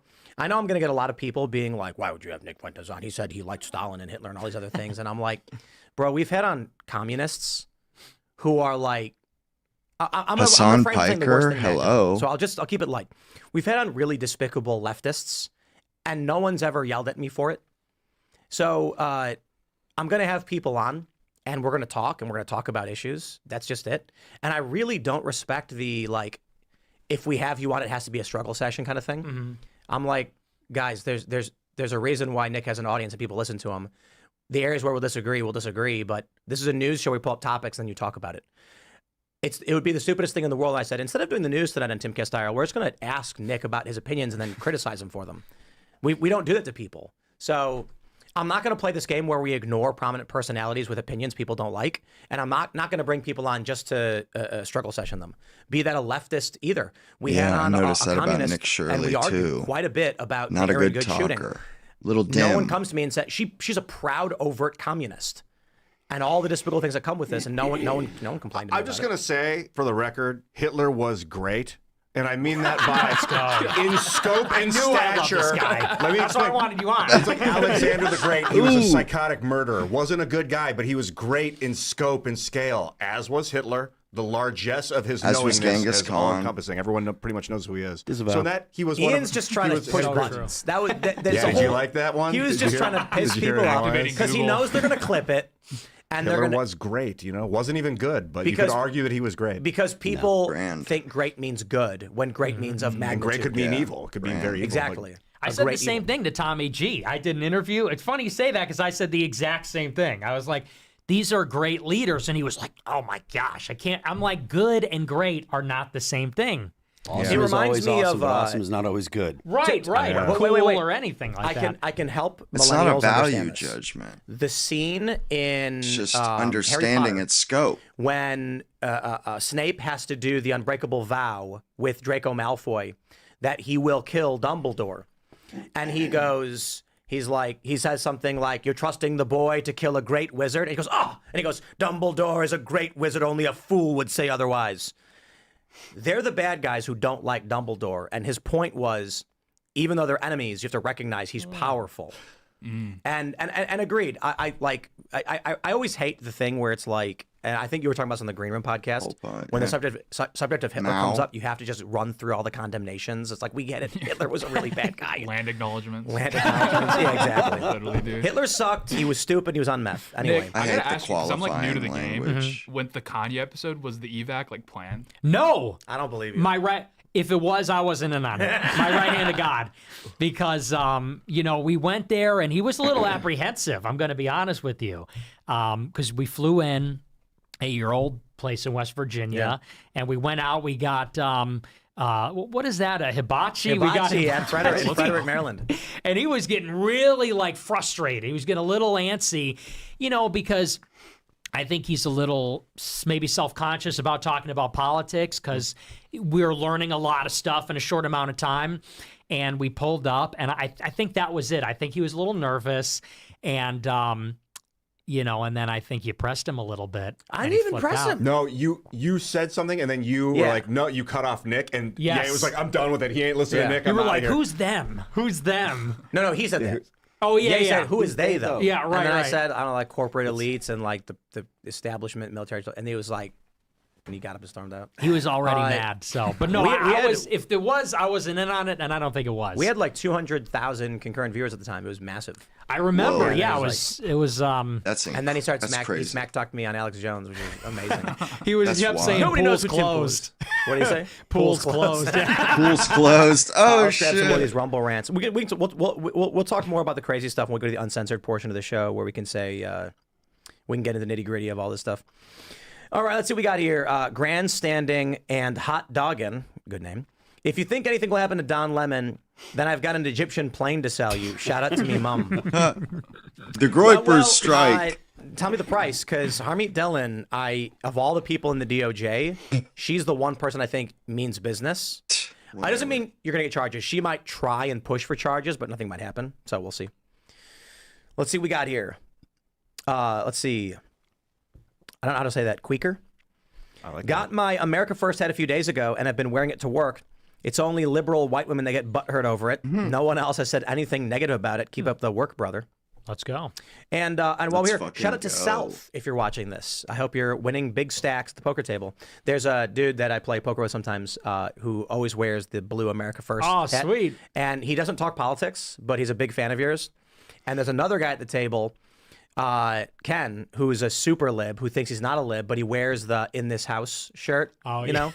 And then, I hope I'm not blowing you guys up, but they're both really cool. Even, someone told Ken that I was bad-mouthing him. I'm like, never. I was like, I said you were my best friend. He's a liberal. He doesn't like me. He's always complaining about the videos I make.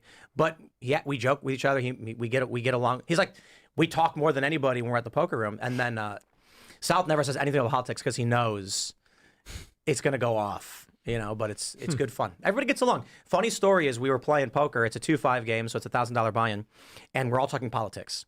And it's getting heavy. There's like a couple liberal guys at the table, and we're all going like, eh. And the liberal guy says, well, look, like I understand what you're saying about Trump, but where I grew up and what we were dealing with, and we're like, oh yeah.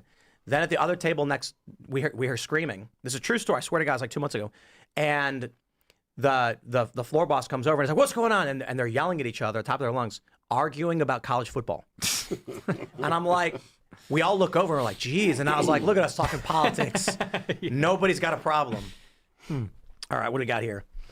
Speed Bump says, is Nick going to slap down his wife, Candace, for the ish she talked about Tim? Keep your B in a line, bro. Well, yeah, I am going to put her in line. Very inappropriate what she said about you. But I'll have a word with her. Around the same time, you were calling her out. I called her out. I praised you calling her out.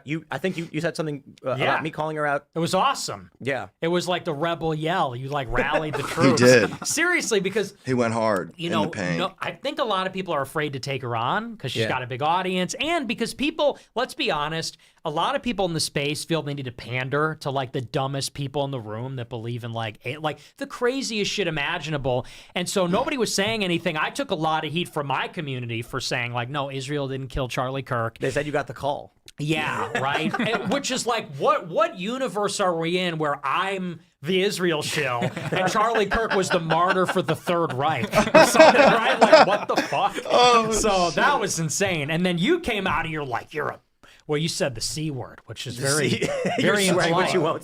That's a hardcore word. I was ready to like flip the table over because we got shot at. Yeah. And then she said that I was lying about it. And I get a lot of people said that, and she misconstrued a story to make it seem like, I'll just use the quote, it's the easy way to explain it. She said, the shooting that Tim Pool survived was committed by his brother. And then people are tweeting at my brother and posting pictures of him. It's just fabricated, not true, in psychotic insanity. And then I was told, and I probably regret saying this because it was off camera, that she doesn't have security and she doesn't take it seriously. And then I was pissed off, like, we have to spend an insane amount of hundreds of thousands of dollars, and the budget is just getting insane. And someone literally drove by and took a shot at our property, 3 shots. Damn. And she's talking about, they're going to kill me. I got assassination threats. And so I just lost it. And then I like slammed my fist on the table and I called her a degenerate C word. I apologize for that though. Yeah. Because she walked back some of what she said. And then I apologize for that, saying it is unbecoming of a gentleman, and I think I can articulate my thoughts much better. I got some emails from people that were like, I'm a huge fan, but it's ungentlemanly. And the general thing about swearing on the show is that people will turn the show on in their living room while their kids are doing their homework and stuff. Right. And so then when I lose it, there's no censorship. We don't have a dump button or anything like that. Their kids just go, whoa, what happened? And they're like, Durn. Dude, sometimes you got to cook. Sometimes you got to get in your bag, yeah. Well, look, man.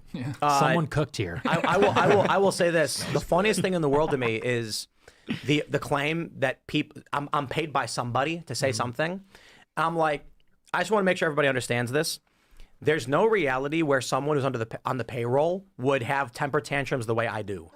Seriously, like just getting pissed off, and like slamming my fist on the table and screaming about Candace in that way is never happening on a paid network. It's not going to happen. In fact, if I worked for a network, they probably would have been like, you need to issue an apology immediately. Like, you can't do it. Could you imagine if like Jesse Waters did that? Yeah, right. No way. No way. But let's, we got a few minutes to grab some more of these super chats. And I think we got some, YouTube, you're always giving me the business. I think YouTube just deleted them all. See, that's what I'm saying. There we go. I got them. There's always something. YouTube's weird. Like there are some. We have some guests on, and all of a sudden the YouTube lags and doesn't work. Oh, really? And the Rumble's totally fine. So we're like, it's not us because Rumble is running perfectly. And I don't know. I think conspiracies. All right. Leroy says, y'all ready for this entire show to be about Candace Owens? A little bit. It was a little bit. Quantum Strange Quark says, Lemon's excuse of I didn't know where they were going isn't going to fly. As soon as he saw that their target was a church and he proceeded anyway, he was complicit, but he knew exactly what they were doing. So let's be honest. There was, here we go. One of the problems with YouTube is that super chats don't appear in the super chat tab, but they'll appear in the chat anyway. Legoma says, Tim, in the past you have pointed out how Candace Owens functions to drive away moderates. Nick is only marginally less ridiculous than Candace.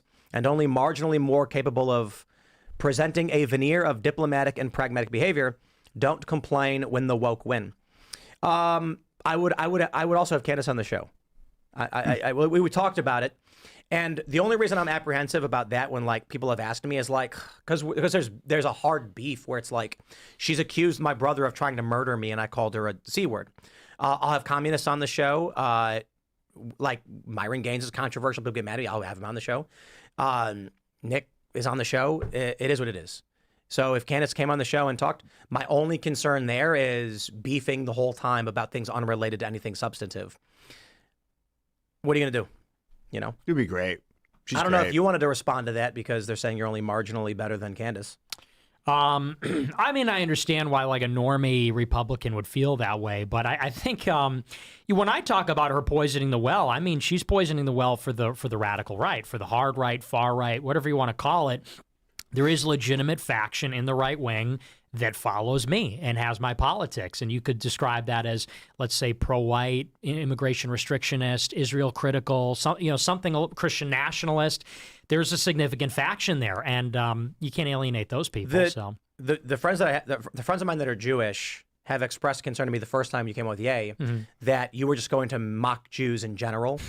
And it's like, Jon Stewart talks about the disproportionate representation of Jews in tech and media, and that's not a secret. They have a lot of power in these areas. And so that criticism, even Jon Stewart, who's Jewish, points out. But they express to me that from your content, they feel like you're attacking the run-of-the-mill working class Jewish guy. Working class, what is that? Like they run the banks? They don't even working class exist. No, that's a they joke. Don't work with their no, hands. but we're in the working class. We're running the bank. No, but a working class. So here's the thing: when it comes to Jews, I guess I would say that there is something intrinsic in Judaism that is inextricably connected to these issues that we discuss. Now, I would never say anything like I hate all of them or something like I don't want them to have rights or this, that, or the other. As I was saying in the interview with Redheaded Libertarian just a moment ago, I think they should have their rights protected, their dignity protected. They're part of America. They're inextricably part of America and the American story. However, we have to acknowledge, and you said this earlier, Judaism is bound up with their ethnicity. It's an ethno-religion, meaning that it's passed down by the maternal line. You're Jewish because your mother is Jewish. And what that lends itself to is that they're very tribalistic. And so even your working class Jew, maybe they're not pulling the strings, maybe they're not in charge, but they're deeply apprehensive about populism, nationalism. Why? Because the stronger and more homogeneous and cohesive the country becomes, the more it could potentially be unified against them. So you think that has something to do with the fact that they're a diaspora? Yes, and that's the tension, which Peter Brimelow talked about Tucker today. But to not to get all cliche on you, but the obvious thing is I'm not talking about people who are like practicing. I'm talking about someone who's Jewish. They don't worship really all that often. It's just they have Hanukkah and things like that. Secular Jews. And they don't really pay attention to politics. They don't really care for any of this stuff. You've got these you've got Hasidic Jews in New York protesting against Israel and support for. So it's like it runs the gamut, obviously. But my point is there are a lot of people that are totally disconnected from this who happen to be Jewish. I understand your point about ethno-religion, but they're not advocating for politics. They're not overtly political, and that's why they don't like you. Because they feel like they get roped into something they're not involved in. See, I disagree because I think that, because Jewish people, if they identify as Jewish, they're Jewish. And one of the only things that most Jews agree on is like the legacy of the Holocaust. There was like an opinion survey done on this by Pew, and I don't think it's even the majority of them believe in God or temple sacrifices and things like that. The one thing they all agree on is like the legacy of the Holocaust. And so what they see themselves as is a minority. They don't celebrate Christmas. They're not Christians. They're not white, but they're also not non-white. And so what they are is basically like the eternal minority. Yeah, the eternal like the different. Minority. They're just different. And so what than that kind of everybody. has is like a built-in identity politics. As the minority, you kind of have like a certain political outlook, which is to say that you're looking out for minority rights. Like, why do you think so many Jews were in favor of getting rid of the national origins quotas for immigration? Because those were used against Jews coming here from Russia, and they were against all the quotas in the universities because they were used against Jews. Didn't matter if they believed in God. Larry Ellison doesn't believe in God. Yeah, but they see themselves. Is he really an atheist? Yeah, I believe so. He doesn't practice Judaism. Well, but atheism and practicing religion. I think he might be agnostic.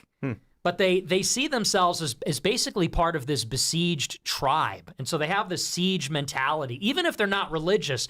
Like many of these left-wing ones are kind of like, they circle the wagons. I don't really like the way some of these progressives sound. It's making me, that sounds anti-Semitic. Like what if America becomes a country that's inhospitable to us as a people? So that's really the issue. It's that minority status, which is bound up with their identity. We're going to go to the uncensored portion of the show at rumble.com/Timcast IRL. So smash the like button, share the show with every single person you've ever met. I got a lot of questions based on what you were talking about with race and ethnicity.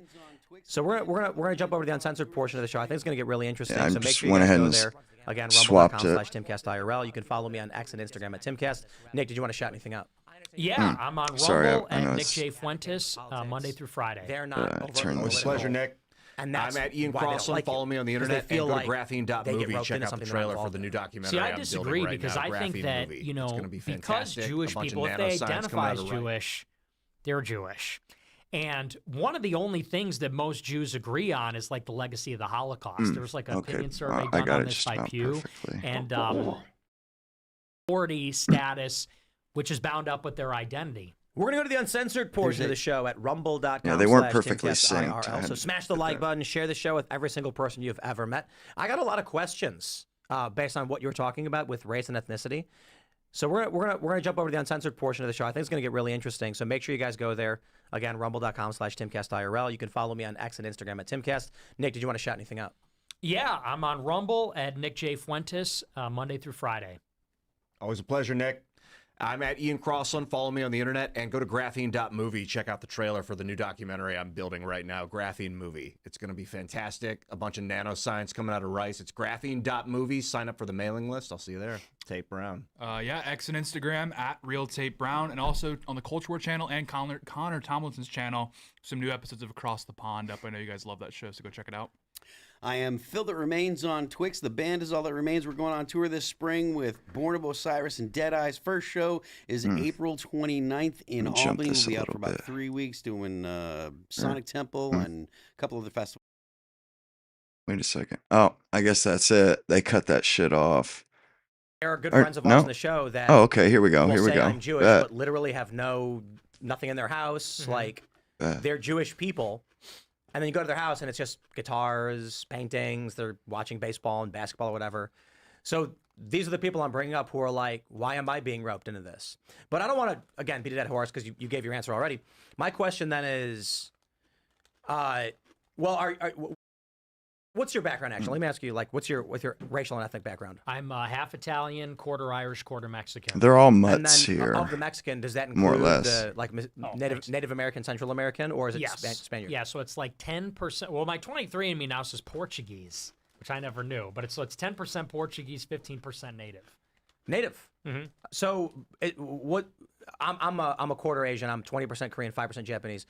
Most of my life, I just thought my mom was like, we're Korean. Yeah, we are live. My mom's a half, and then she did the 23andMe and found out she's actually 10% Japanese, which if you know what that means. And then bad news. Michael Malice went 10%. That means it happened twice. Let's go. You know what's really funny is I love that joke. My family, my mom thinks it's funny, but these fucking liberals are. Let me tell you a funny story real quick, because I was hanging out with Lauren Southern back in the day.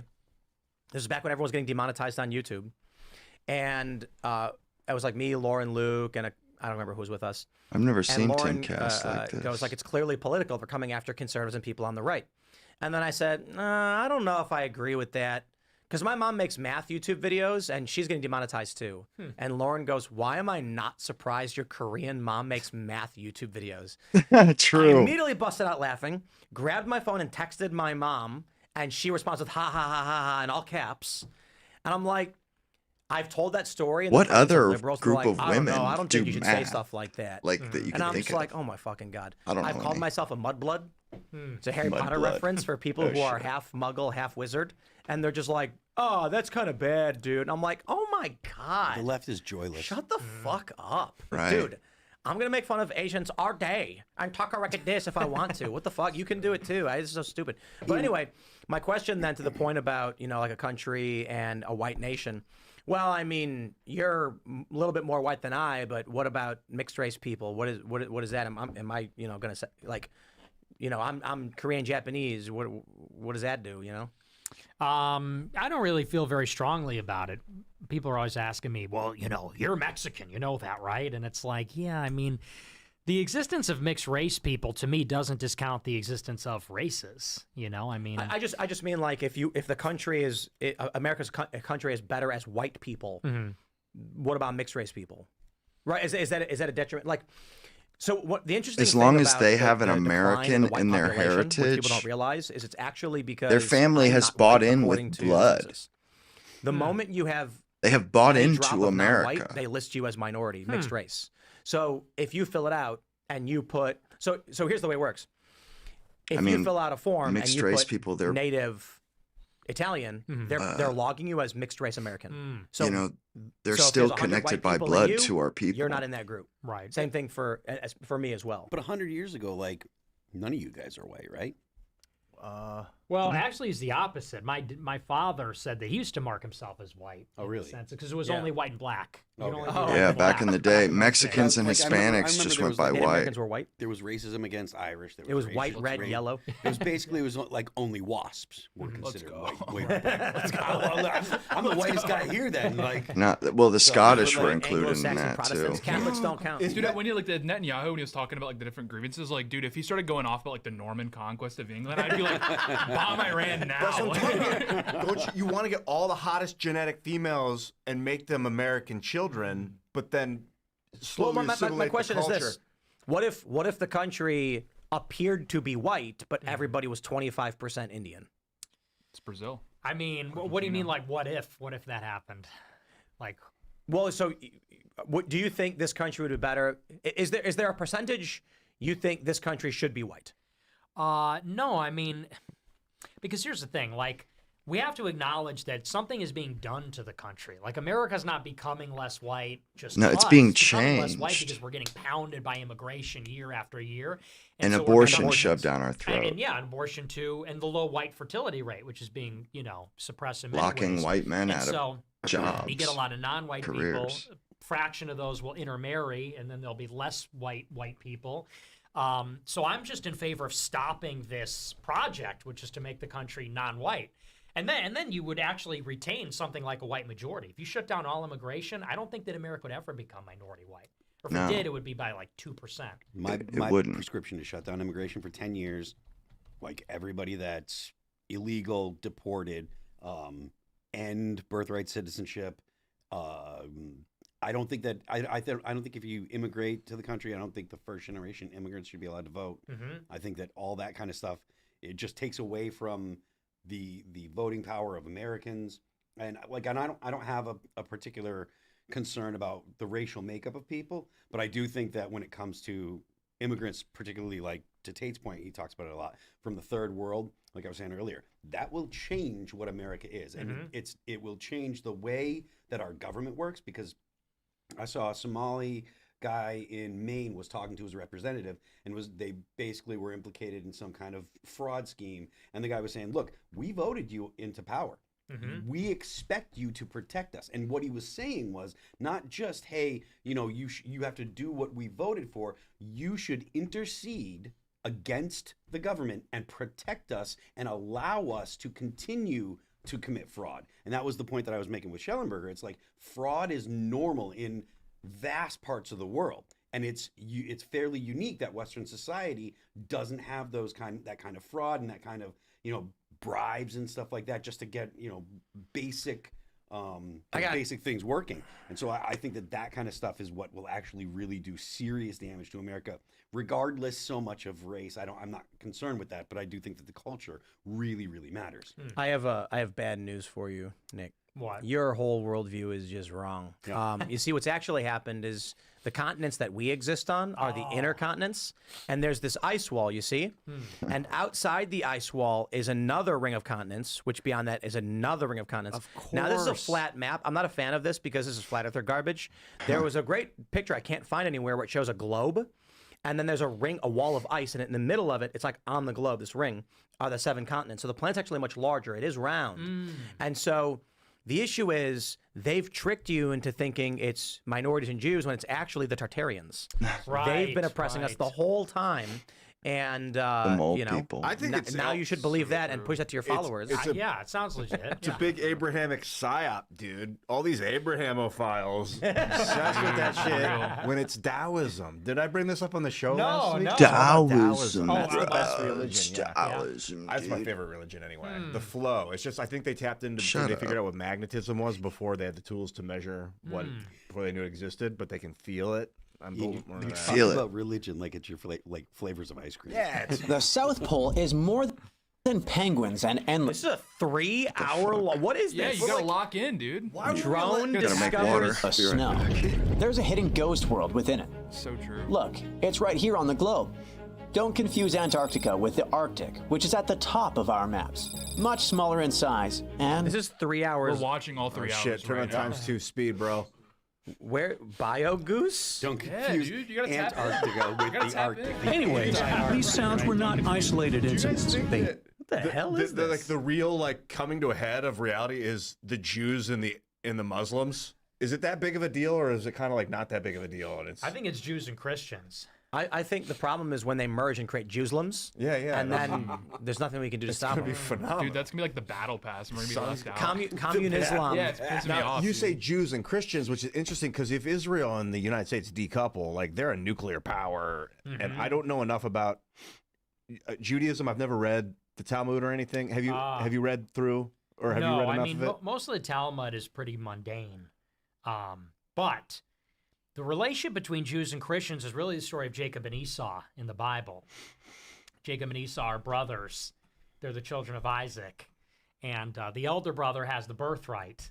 And he's born first, and so he gets the birthright of the father, which is like the land of Israel. And Jacob tricks his older brother into giving it to him. And so Christians see it that we are, I believe we're the younger brother and they're the older brother. They see it in the reverse. But this tension between, we basically see it as the church and the synagogue are Jacob and Esau. Rome and Israel, Rome being the Vatican and Israel being the Jews, are Jacob and Esau. And they were like, yeah, fuck the Jews and the Sabbath. We're gonna do our Sabbath on Sunday. Like the Romans were like, fuck the Jews. So there's been this hostility between these two. Seems like it for a long time. Well, yeah, because the Romans destroyed the temple. The Romans destroyed the Jewish temple in 70 AD and then expelled all the Jews about 50 years later after the Jewish revolts. And so then, the temple is the center of Judaism. That's where the sacrifices happen. That's the temple that God built, that Solomon and David built. And so, and what's more, the Jews believe that the Romans looted the temple and took all their shit, took all their menorahs, took all their gold, and sent them in exile. So the Jews hate the Romans. And what is Rome represented by? Europe and by the Roman Church. You know, because Europe is the Romans, the Roman people. Look at our architecture. The White House. Right, Look at our The founding Capitol. fathers It's a intentionally Roman... wanted Roman-style architecture for all our legal structures. Exactly. And so Netanyahu recently had like a book with them, and it was about the Jewish-Roman wars in the 2nd century. And he said to the press, he said, we're going to win the next one. The next war with the Romans. And that'd be the Roman Catholic Church. Yeah, and America, you know, because that's what really Rome represents, the Goyim, the nations, Christians. We're gonna grab callers. Dang, this is and make sure we get through. We got Fujin. You are first up. What is up? What's up, homie? Fujin. You are Gives you muted. straight, baby. Talk to us, man. Come on. Fujin, you're muted. Let's be honest. We're ready, dude. All right, we're gonna go to the next caller. Unmute, Fujin. Hey, no, hey. There you go. Hey. At the buzzer. Long time. I hope you guys are enjoying South Florida, and welcome to the party. Thank you. Yeah. And especially Nick, I saw your party clips, but yeah, but yeah. So my question's for Nick specifically. You probably gave one of the best talks postmortem of Charlie Kirk's death, and I even showed it to like my sister-in-law, who like is not really political or anything, and she saw the talk. She was like, I don't know why people talk shit about this guy. You know, the question about that in particular, like how do you feel that like the thoughts have shifted, or what are your thoughts on like how things have shifted since Charlie Kirk's death, postmortem, and do you feel that your brand of you know, right-wing politics is going to become the future that is going to be going against the left wing, or if it's not, what do you see happening in the future?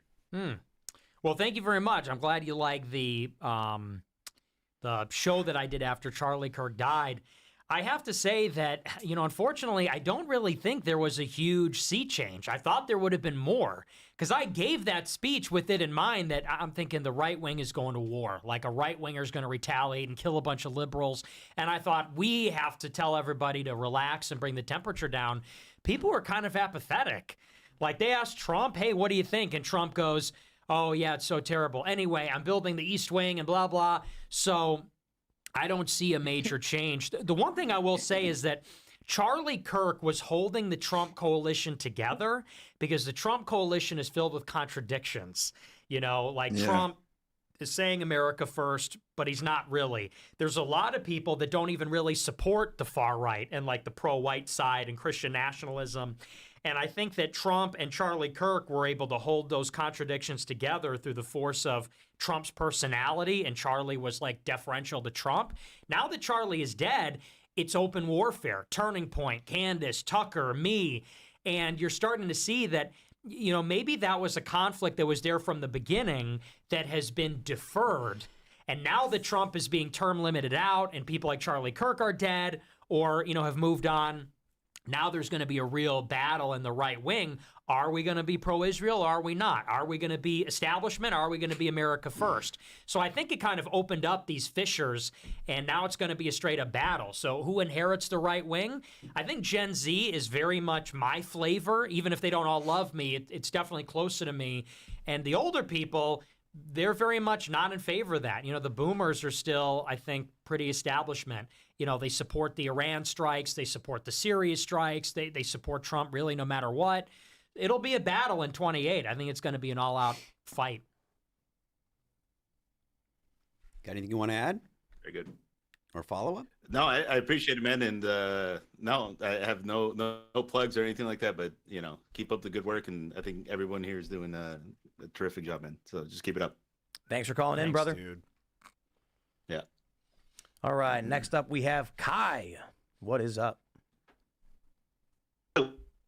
Hello, Tim. Hello, everyone. So let's go straight to my question.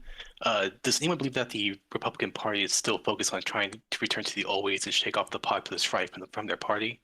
It feels that the Republicans in Congress or those in the party are not fully aware of what's going on in the country, and they just want to go back to the way things were before Trump. I mean, look at the Democrats.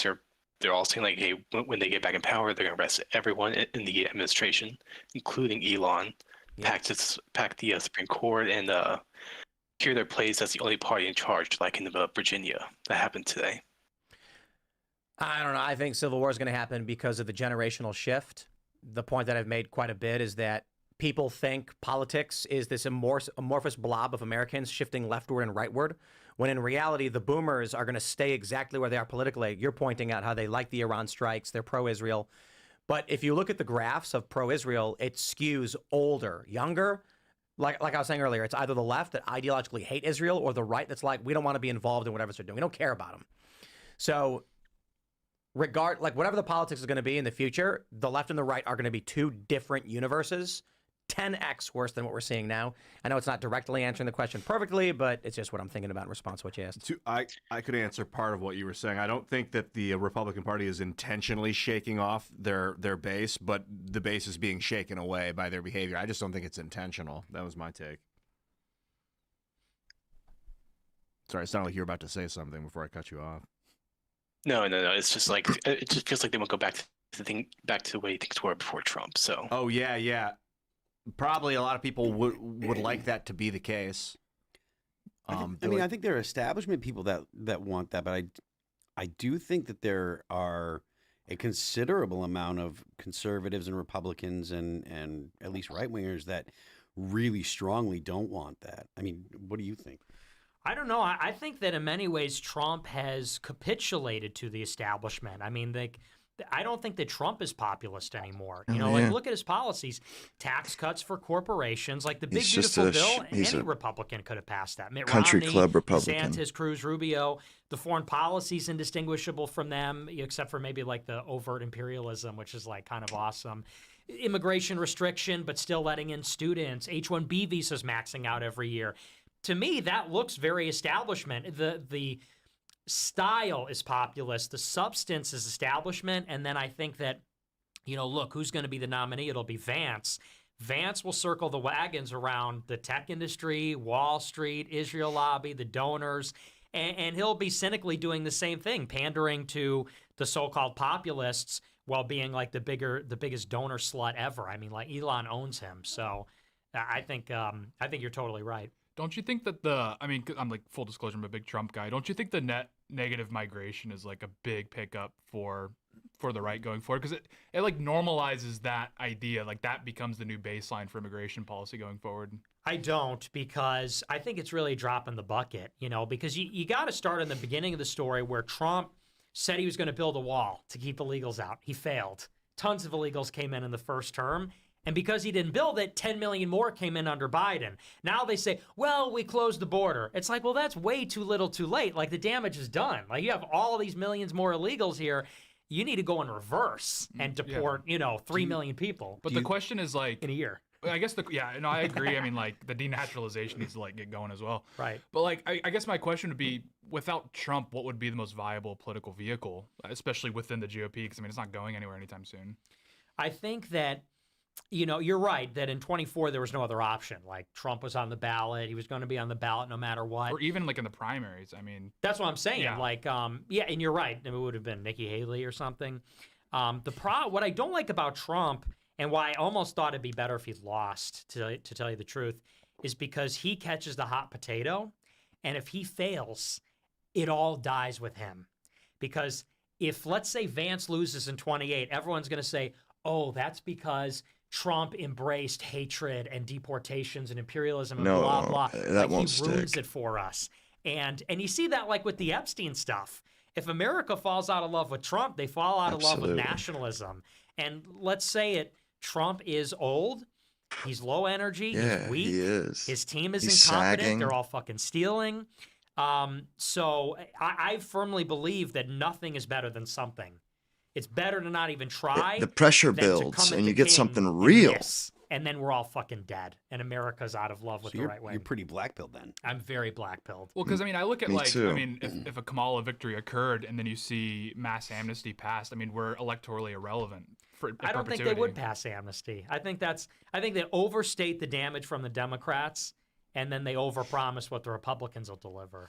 Yeah, I mean, I agree. I mean, like it's certainly frustrating, but I mean, I guess I look at it like as a political calculation where I'm just trying to determine what is the most viable political vehicle as it stands. Mm-hmm. And I mean, I think Trump has gotten us to a place where we can even have these conversations. I mean, it really was.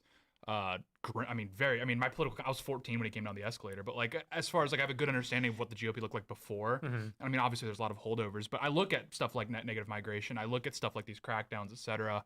And I'm like, this is promising that, again, these policies are like becoming the benchmark for Republicans, for conservatives, like across the country. No, they're not. I don't see, I hear this kind of stuff from like white nationalists. They all talk about meta-political Trying to convince us victories. things They're are like, but it's like going good. Like that idiot got thrown in jail. Joel Davis, I actually talked to him, but we have severe the disagreements. Australian guy? Yeah. Yeah. And he's like a LARPing, costume Nazi goofball, and he's in jail.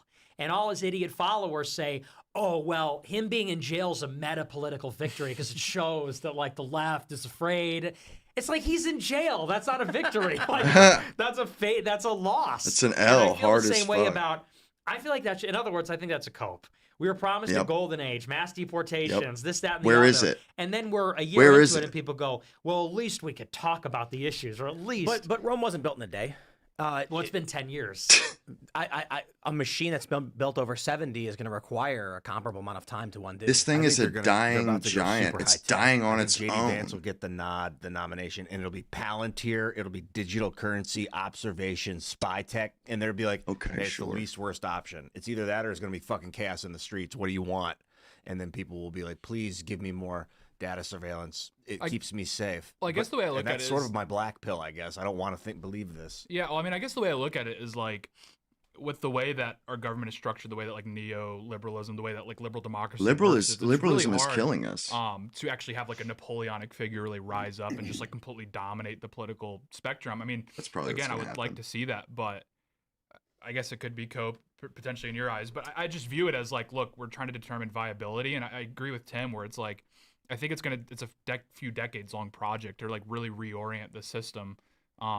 So again, like I'm just evaluating viability. I'm like, I mean, Trump's clearly demonstrated a lot of competence and and sort of the rhetoric is a big upgrade. I mean, again, it becoming the benchmark for a lot of these Republican politicians, like, no, you must support mass deportations, these sorts of things. I do think those victories will like pay off in the long run. It will like manifest in policy. And I mean, with net negative migration, from my perspective, I mean, that's like such a massive double. It's like 5 years ago that would have got you tossed off like a heritage panel. Mm-hmm. Well, I think that you got to make them count. I think we're coming onto this reimmigration stuff organically. We don't need Trump to help us into it. We were already coming into it. We need somebody who's going to take it further and actually do something. Right about that. Like, I don't think that we should repudiate Trump's legacy because it is powerful. We have to be honest about the shortcomings and then say it has to go further. It has to go much further. And my critique of like the Trump defenders is that, you know, the battle we need to be fighting is we need to make Trump more radical. Trump is a Napoleonic-like figure, and we're fighting in Trump's court for influence. And people like you and me are losing because, I mean, we probably agree on most things in terms of like mass immigration, blah, blah. But like, who is getting all the jobs? It's Elon Musk's people, Peter Thiel's people, the Jews people. Like, Americans. They're getting all the elite senior level positions. Darren Beatty's running National Endowment for Democracy. He ain't doing shit for anybody. Yeah. His dad made the Constitution for Palau because he's an international Jew. You know, like, and that's kind of like, that's always my problem is I feel sorry for these, you know, heritage Americans, they're Trump defenders, and they're negotiating with themselves as they draw the short end of the stick over and over. Meanwhile, the Zionists show us how it's done. And the reason that the Zionists win is because we're willing to walk away from the table. Yep. You know, we are the suckers. We white people say, we can't let a Democrat win. Then, you know, this, that, and the other. Ben Shapiro didn't vote for Trump in 2016. Bullshit. He said, I don't think Trump will support Israel. I'd rather have Clinton then. J.D. Vance voted for Evan McMullen. Yeah. You know, so it's like, if the billionaires can walk away from the table and endure 4 years of a Democrat, then the voters should too. And that we need to make it count and say, listen, fucko, like, we won't vote if you don't give us what we want. Same way billionaires say you don't get the cash if we don't get what we want. Mm-hmm. That's always my critique. Because, I mean, in retrospect, I'm sort of glad Trump won, and my people have so many opportunities because of it. Like, we have a lot of guys in the admin, and I'm able to make money, and it's good. But I do worry about, you know, Trump is really shitting the bed, and it's going to hurt all of us in the long run. I guess, because I guess, like, my thing is, like, I think if we completely black pill, throw our toys out of the pram, like, that just guarantees we're locked out. Like, you've made this progress thus far, like you said, like, we've got a lot of guys and staffing that are really solid and these sorts of things. From my perspective, it's like, if we just abandon the Trump project now, I think it just really guarantees that the neoconservatives, like, tighten ranks again. Getting the right general in place doesn't mean you can just walk past the battlefield. I mean, ideally, Trump goes in there and is like, I'm the boss now, I can do whatever I want. But, you know, I was talking to Sebastian Gorka, and he just said, the deep state is still very much real, and we're fighting them. I said, you've not beaten them? And he's like, no. It's like, the things that are going on internally are probably crazier than people realize. Well, and I agree, and I'm like a big fan of Steve Bannon, who's always saying, like, the fight isn't over. Like, we're in the thick of it. Yes, and I totally it's agree. a street fight, man. That being said, Trump, it's just one unforced error after another. Like, he's just not showing up to fight. Like Epstein. Yeah. Like, yeah. I said this. Dan Bongino needed only to come out and do an interview and say, listen, what we're going through is intense, And what we're finding is terrifying, but it's got to be done right. Otherwise, these guys get away with it. Yeah, they don't know how to sell shit. And then you're gone for a year. It's And crazy. then a year comes out, you trickle out a little bit. Instead, coming out and just being like, everybody was wrong, and he did kill himself, and it's a hoax. Like, not damn, but Trump saying that, everyone's just like, what the fuck is this? Yeah. They're like, my point was like, if Trump wanted to lie about the Epstein stuff, there was a very easy way to do it. You hire Dan can come out and be like, it's crazy. We're going to get him. We're working on it. And people would go, yay. And then he could just do nothing. Mhm. But they're just miserable at their jobs. Yeah, well, the whole thing was a disaster. And, again, it just comes down to everything that has transpired has been absolutely predictable. The lack of mass deportations, they were never going to do it. They said that, and they knew, and the reason why is because Wall Street needs a labor, like the country needs a labor. But Trump is a master of telling people what they want to hear. And Well, I think that's why he's saying H-1Bs. yes, But you're getting the ICE operations, which is what, like 700K or something in total? 300K. And then like self-deports, they're arguing. They say 2 million because of this like survey from the census, Yeah. extrapolating the data. They don't even. I have friends in DHS. They don't even believe it. Yeah. It's bullshit. Well, Kai, did you want to add anything or shout anything out before we go to the next callers? Yeah, Nick, why are you gay? Very good. Okay, I'm just kidding. All right, take care. He wasn't actually asking. Folded under zero pressure. Why are you gay? You want to shout anything out, brother? No, that's all. Thank you. All right, thanks for calling in. I love that shit when people are just like, All no, right, I next just up, we honestly got wanted to do Noah that. Sanders. What is up? It's honest. Howdy, glad to be back. Yeah, dude.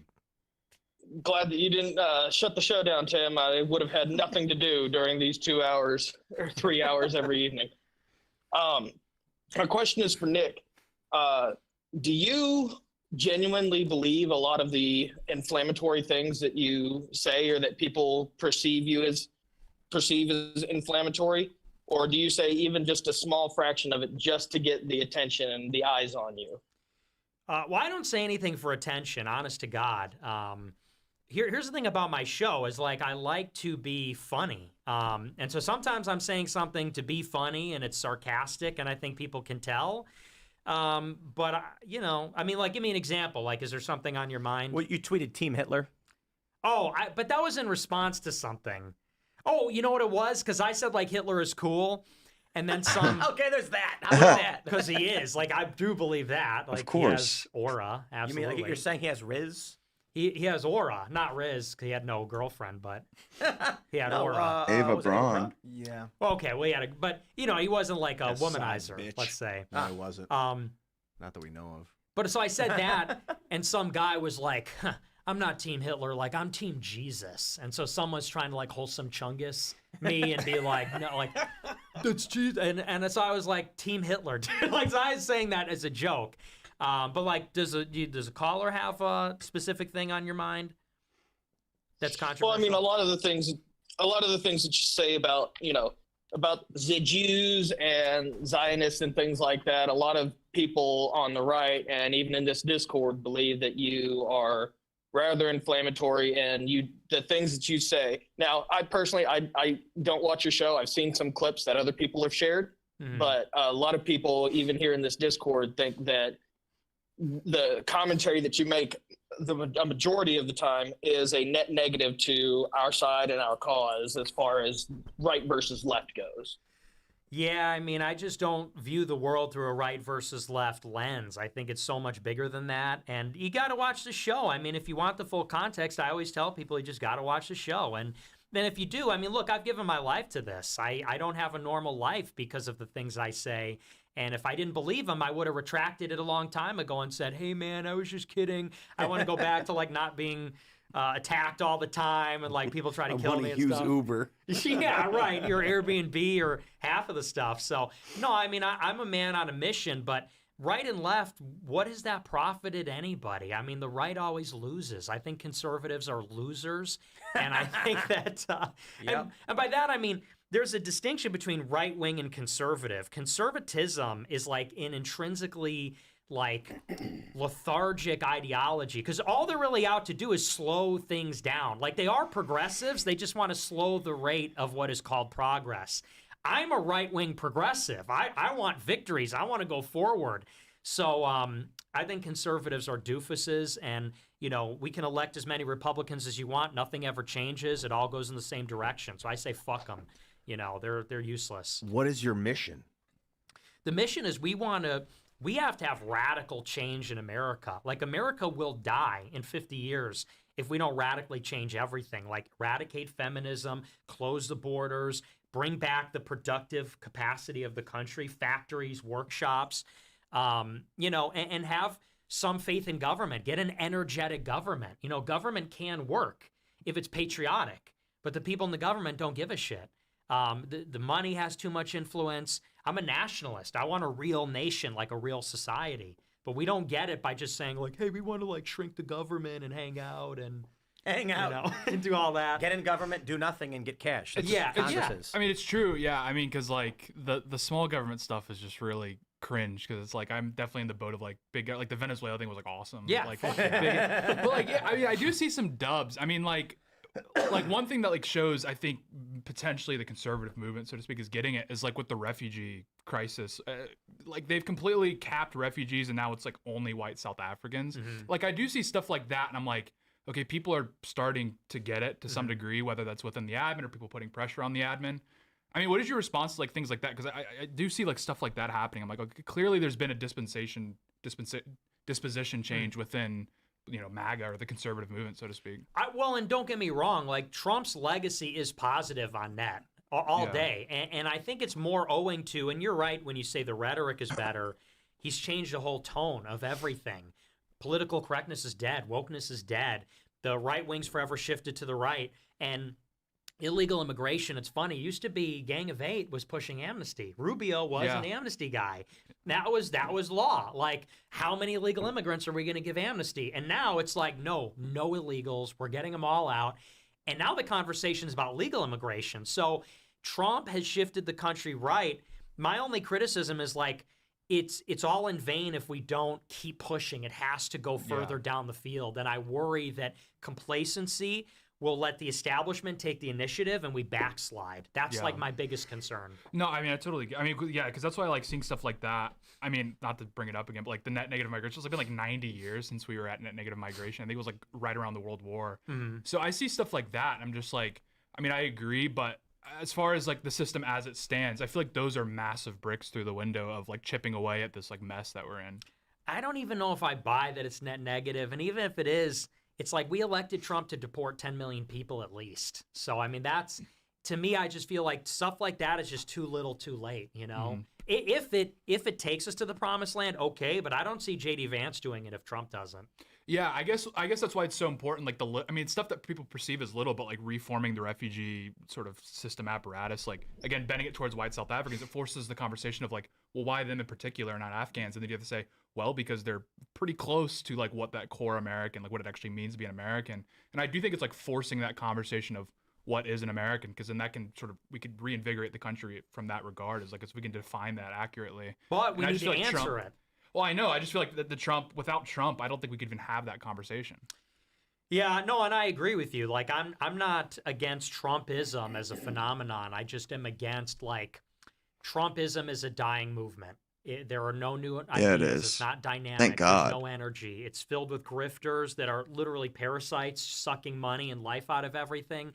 And I think that if we don't reinvent, then Trumpism will be inherited by Ben Shapiro. But what do you think? Did you notice abruptly some people on X just all of a sudden were fervently pro-Israel? When? In the past year? Yeah. Yeah, there's a handful of people. Anyone else can say the names. I'm not going to say them, but there's some conservatives that all of a sudden just had these tweets that were like, Israel can do no wrong. I feel like it was always that way, to be honest. There are people who kind of is with the Esther Project. Oh, this is Wall Street Journal reporting. They spent the recent article about the influencers. Oh, what the geofencing? And I texted the writer because I'm like, you insinuated I was paid by Netanyahu by saying governments are hiring people. Right. Tim Pool met with Netanyahu, and I'm like, come on, You can put one after the other. And she's like, well, we didn't mean to do that. But no, there are a handful of conservatives on X that all of a sudden it's like they're talking about police brutality, they're talking about BLM, and then all of a sudden I see them being like, Israel is the best. These fucking conspiracy, grifters, blah, blah, blah. And I'm just like, the 7K thing's not wrong, Oh, yeah, that's real. Yeah. But it's funny when everyone I get accused of, you say anything that's not Israel derangement syndrome, they say 7K. It's like so frustrating that it becomes like a litmus test to be like in the gang. I mean, you saw that around like the Kevin Roberts controversy and everything, and I was like, seriously, like this is the litmus test. I know. It's just like very obvious what's going on. But I wanted to ask you, like, before we like pivoted, is what do you think? What do you think replaces Trump? Like, if you are out on Trump, you're not long on Trump. Like, what is your prescription like for voters? We're going to need somebody else. I like Bannon right now as a protest candidate, or, maybe there'll be somebody we don't know about who runs in 28. Who knows? Not me. I'm not alluding to me, but somebody else.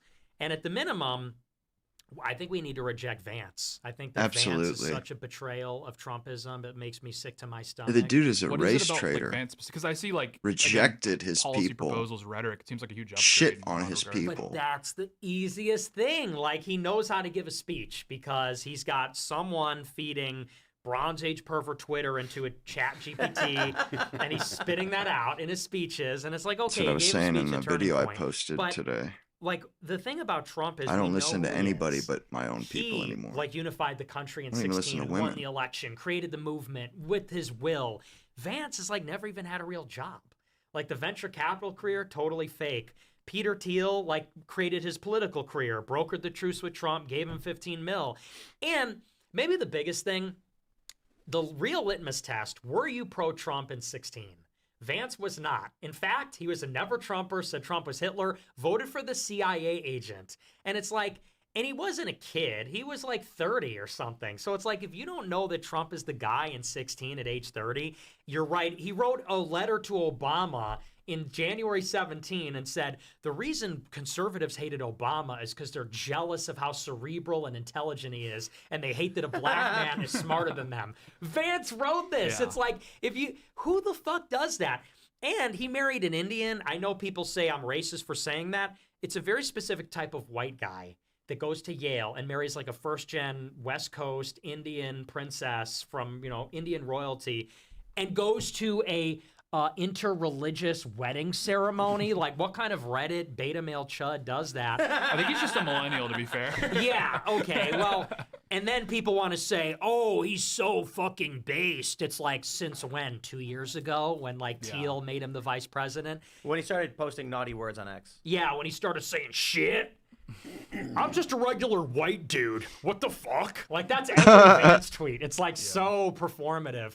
So he's scum. I just think like if he can pick up on the Trump immigration policy and move it down the football, like move the football down the field. Mm-hmm. Like, I mean, to a degree, I think that's like useful for what we're trying to do. Just again, compared to the other options that are going to be there in 20, it's going to be, Cruz. Nah, Newsom's the right guy because he'll be anti-Israel, right? Yeah, and he's handsome. It is going to be Newsom. I don't want an ugly president. I honestly we got one more caller though. So Noah, did you want to add anything or shout anything out? No, the only thing I wanted to add was the other question I had posted was I think the nation was better off whenever we had Freemasons at the helm, but people like Truman and Ford and Washington himself. But thank you. That was a much more in-depth answer than I was expecting to get. So I appreciate you, Nick. Thank you for this coming guy's on. a Mason. Thanks, man. Bud. Thanks for calling in, brother. All right, last up we got Wheezy. What's going on? All right. Hope you guys are well. I want to talk to you guys, or ask you a question rather, about the man of the day, Don Lemon. Is there a reality where the arrest of Don Lemon doesn't fuel the left? Even if they show every single clip, which clearly, like, he can get caught on the charges that they want him to. You're showing two movies on the same screen. He's planning on taking the defense of, well, they're targeting me because I'm a gay black man. Half the country is going to take that for gospel. So does any good come out of it if it does fuel the left? Just it finally cracks down on them? Well, I think the slap on the wrist is the best way to diffuse any kind of counter protest or any kind of protests. if they put him in jail for 6 months, there's people be out on the street. It'd be annoying as hell. I disagree with all of that. I think that they need to go and do as much as they possibly, or they throw the book at him. And I don't think that anyone will get out and protest specifically because of Don Lemon. I think they're going to be out protesting anyways, and it'll be just another name that they're complaining about. Yeah, I think you got to fight the left. And I almost want to invite confrontation with the left because, you know, in any war, you need to control the escalation ladder. You need escalation dominance, meaning you have like the final veto button, you have the checkmate. And like the left is so bold, they have to kind of like decisively be confronted and lose. So like arrest Don Lemon, let him protest, let him react, crush them too. Yep. You know, and you got to keep pushing until they stop getting and up. they'll back off. They'll They'll say this isn't working. So they're just putting us in prison. Decisively be fucking buried. Otherwise, it's mob They keep rule. going. You know, because that's really what it is. They're like Lynch vetoing mob the ICE rule. protest by blocking them with their cars, Lynch showing mob up at rules. churches. Like it doesn't stop if you lay down. That's No. the bit you can't show weakness. That's the lesson that we should have learned with 2020. BLM. Like this stuff is going on We now. did learn it, but Trump is a because fucking everything was allowed in 2020 when they were doing the That's why he the Floyd lost. riots, and they were rioting, right? Like it wasn't. These are at the very least these are still just protests, Peaceful. right? They're Compared. getting kind of uppity and fighting and stuff, but they're not burning down businesses. They're not throwing Molotov cocktails. It's not the riots like 2020 was, and I think that. Like you have to make sure that you don't let it get to that point. I think they should be as forceful as possible, or not as possible, as forceful as necessary to put this to bed. Yeah, totally agree. Yeah, if you don't arrest Don Lemon, they're going to say, we can do whatever we want. Yeah. If you do arrest him, they say, oh, no, we're under attack. We should do whatever we want. So This is then shit is sedition. okay, arrest man. him. These people are fucking Like, if traitors. we're going to fight, we're going to fight. Yep. Straight up. They need to be strung up by their nut satchel. You know. They broke probably Literally. multiple laws. Yeah, Will Chamberlain tweeted out like 4 different laws he broke. It's like just take your pick. Yeah. Like it's in the code. So Does that answer your question?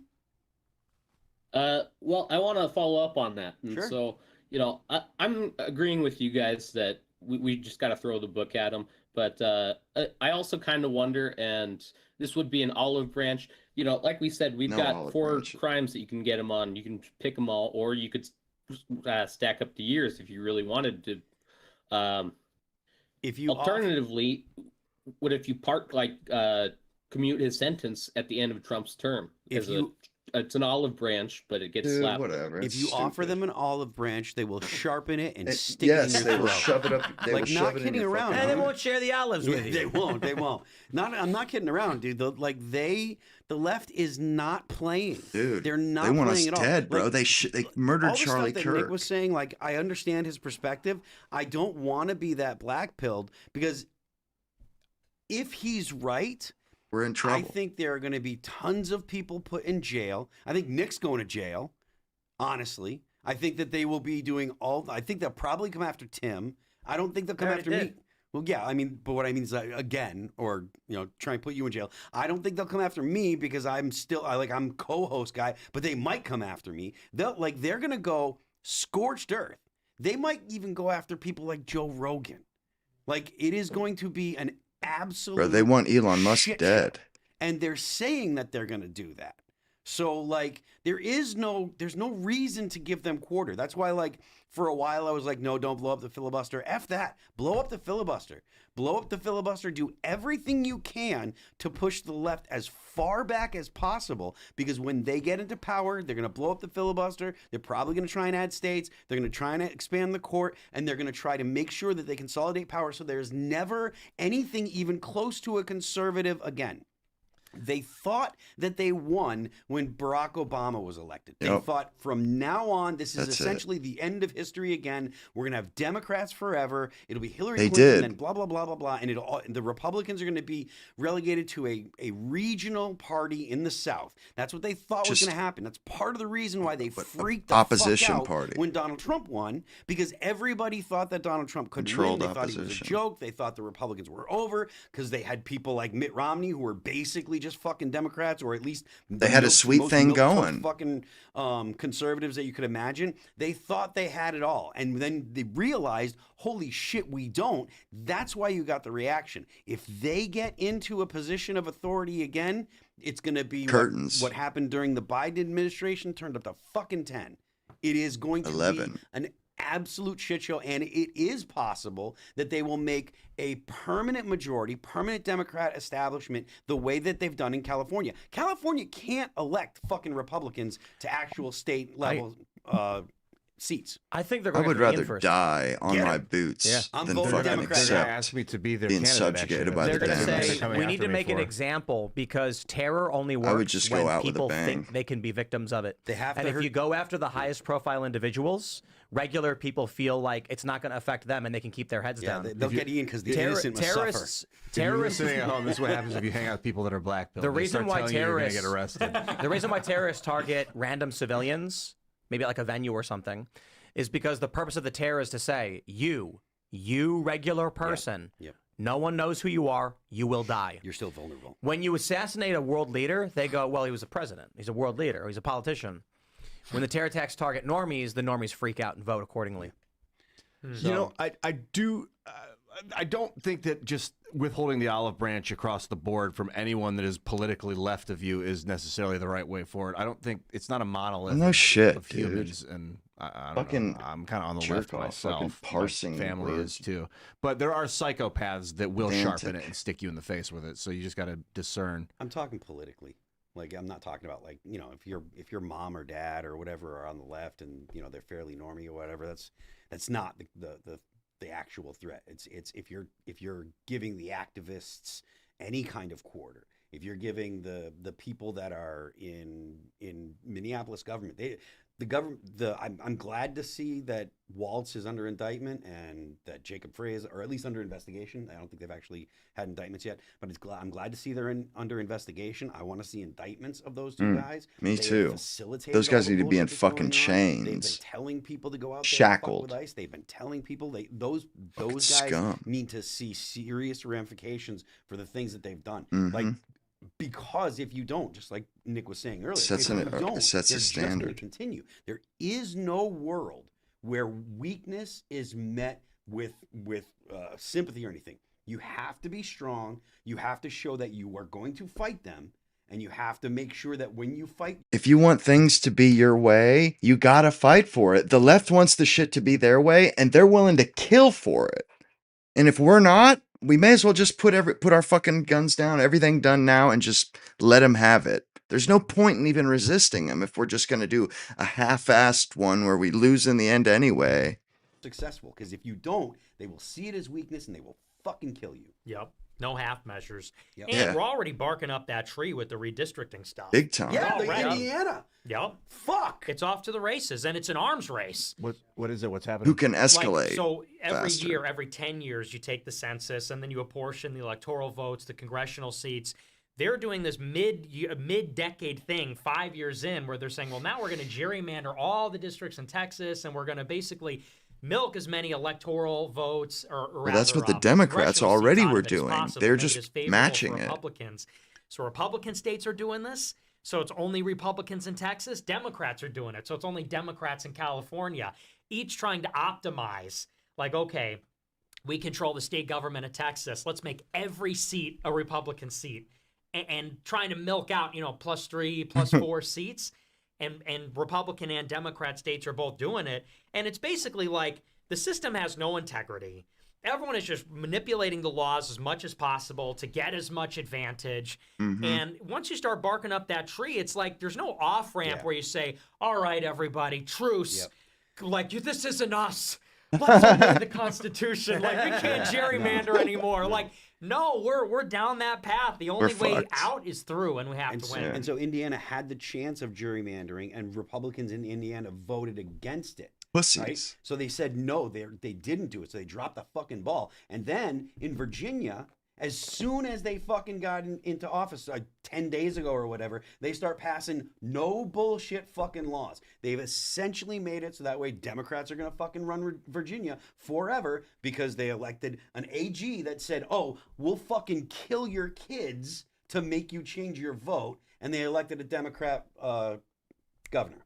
And it's like that's right there's the evidence. Yeah. Indiana, they didn't do shit. Fucking in Virginia, the Democrats fucking came in and kicked everyone's fucking ass. It's like an arms race, but like if you refuse to use the chemical weapon, like I mean, then like, you die. the weapon's going to kill everyone. This so is like, exactly how can you why ethically use it? I'm not a libertarian anymore. Hell yeah. It's slow death. Let's go. It's slow death. Libertarian That's for what a it long is. time, and you know, about like after the George Floyd riots, I was like, I don't know, man. I can't fucking someone's going to exercise power. Yeah. Right? And if someone's going to exercise power, I want it to This be little people government that are shit gonna is do shit dumb. that It's I not the like, 80s not people anymore. that are going to fucking do shit that I don't like. Yep. Real. Based. Here, here. Go off, King.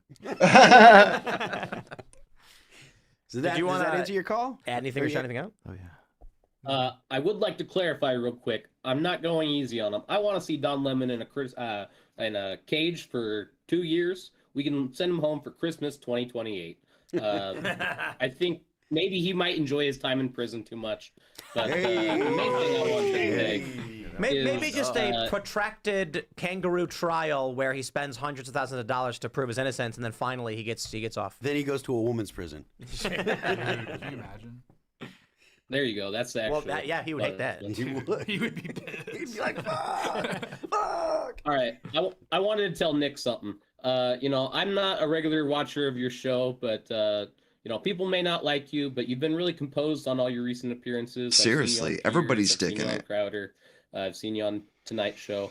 I want to say you've definitely earned more benefit of the doubt, and when people share things out of context, I'm looking to see if it's uncharitable, and I'm going for the root. He's giving him the benefit of the doubt. Honest. The tide of censorship is changing on you. Wow. Well, thank you, man. I appreciate that. You seem to have moderated. That's the talking point everyone's been saying. Yeah, I don't. Well, and that's I a don't good know if That's really thing. true. I think what happened is that We came to everyone him. believed the worst smears about me. Yeah. And then as I got bigger, people started taking a little more notice and saying, okay, what's this guy about? They saw the clips and they said, oh, okay, that was a joke. Or, oh, Yeah. you know, that's what he really believes. Because I think all my views are basically the same. Did you say the craziest shit when you were young? I will say I was very rambunctious when I was younger. I said the most insane. I said racist, sexist, just cruel jokes, I would say, when I was 16, 17, 18. But there was before the internet. If I had internet video, it'd be fucking video of me saying that shit to get a laugh out of my friends and stuff.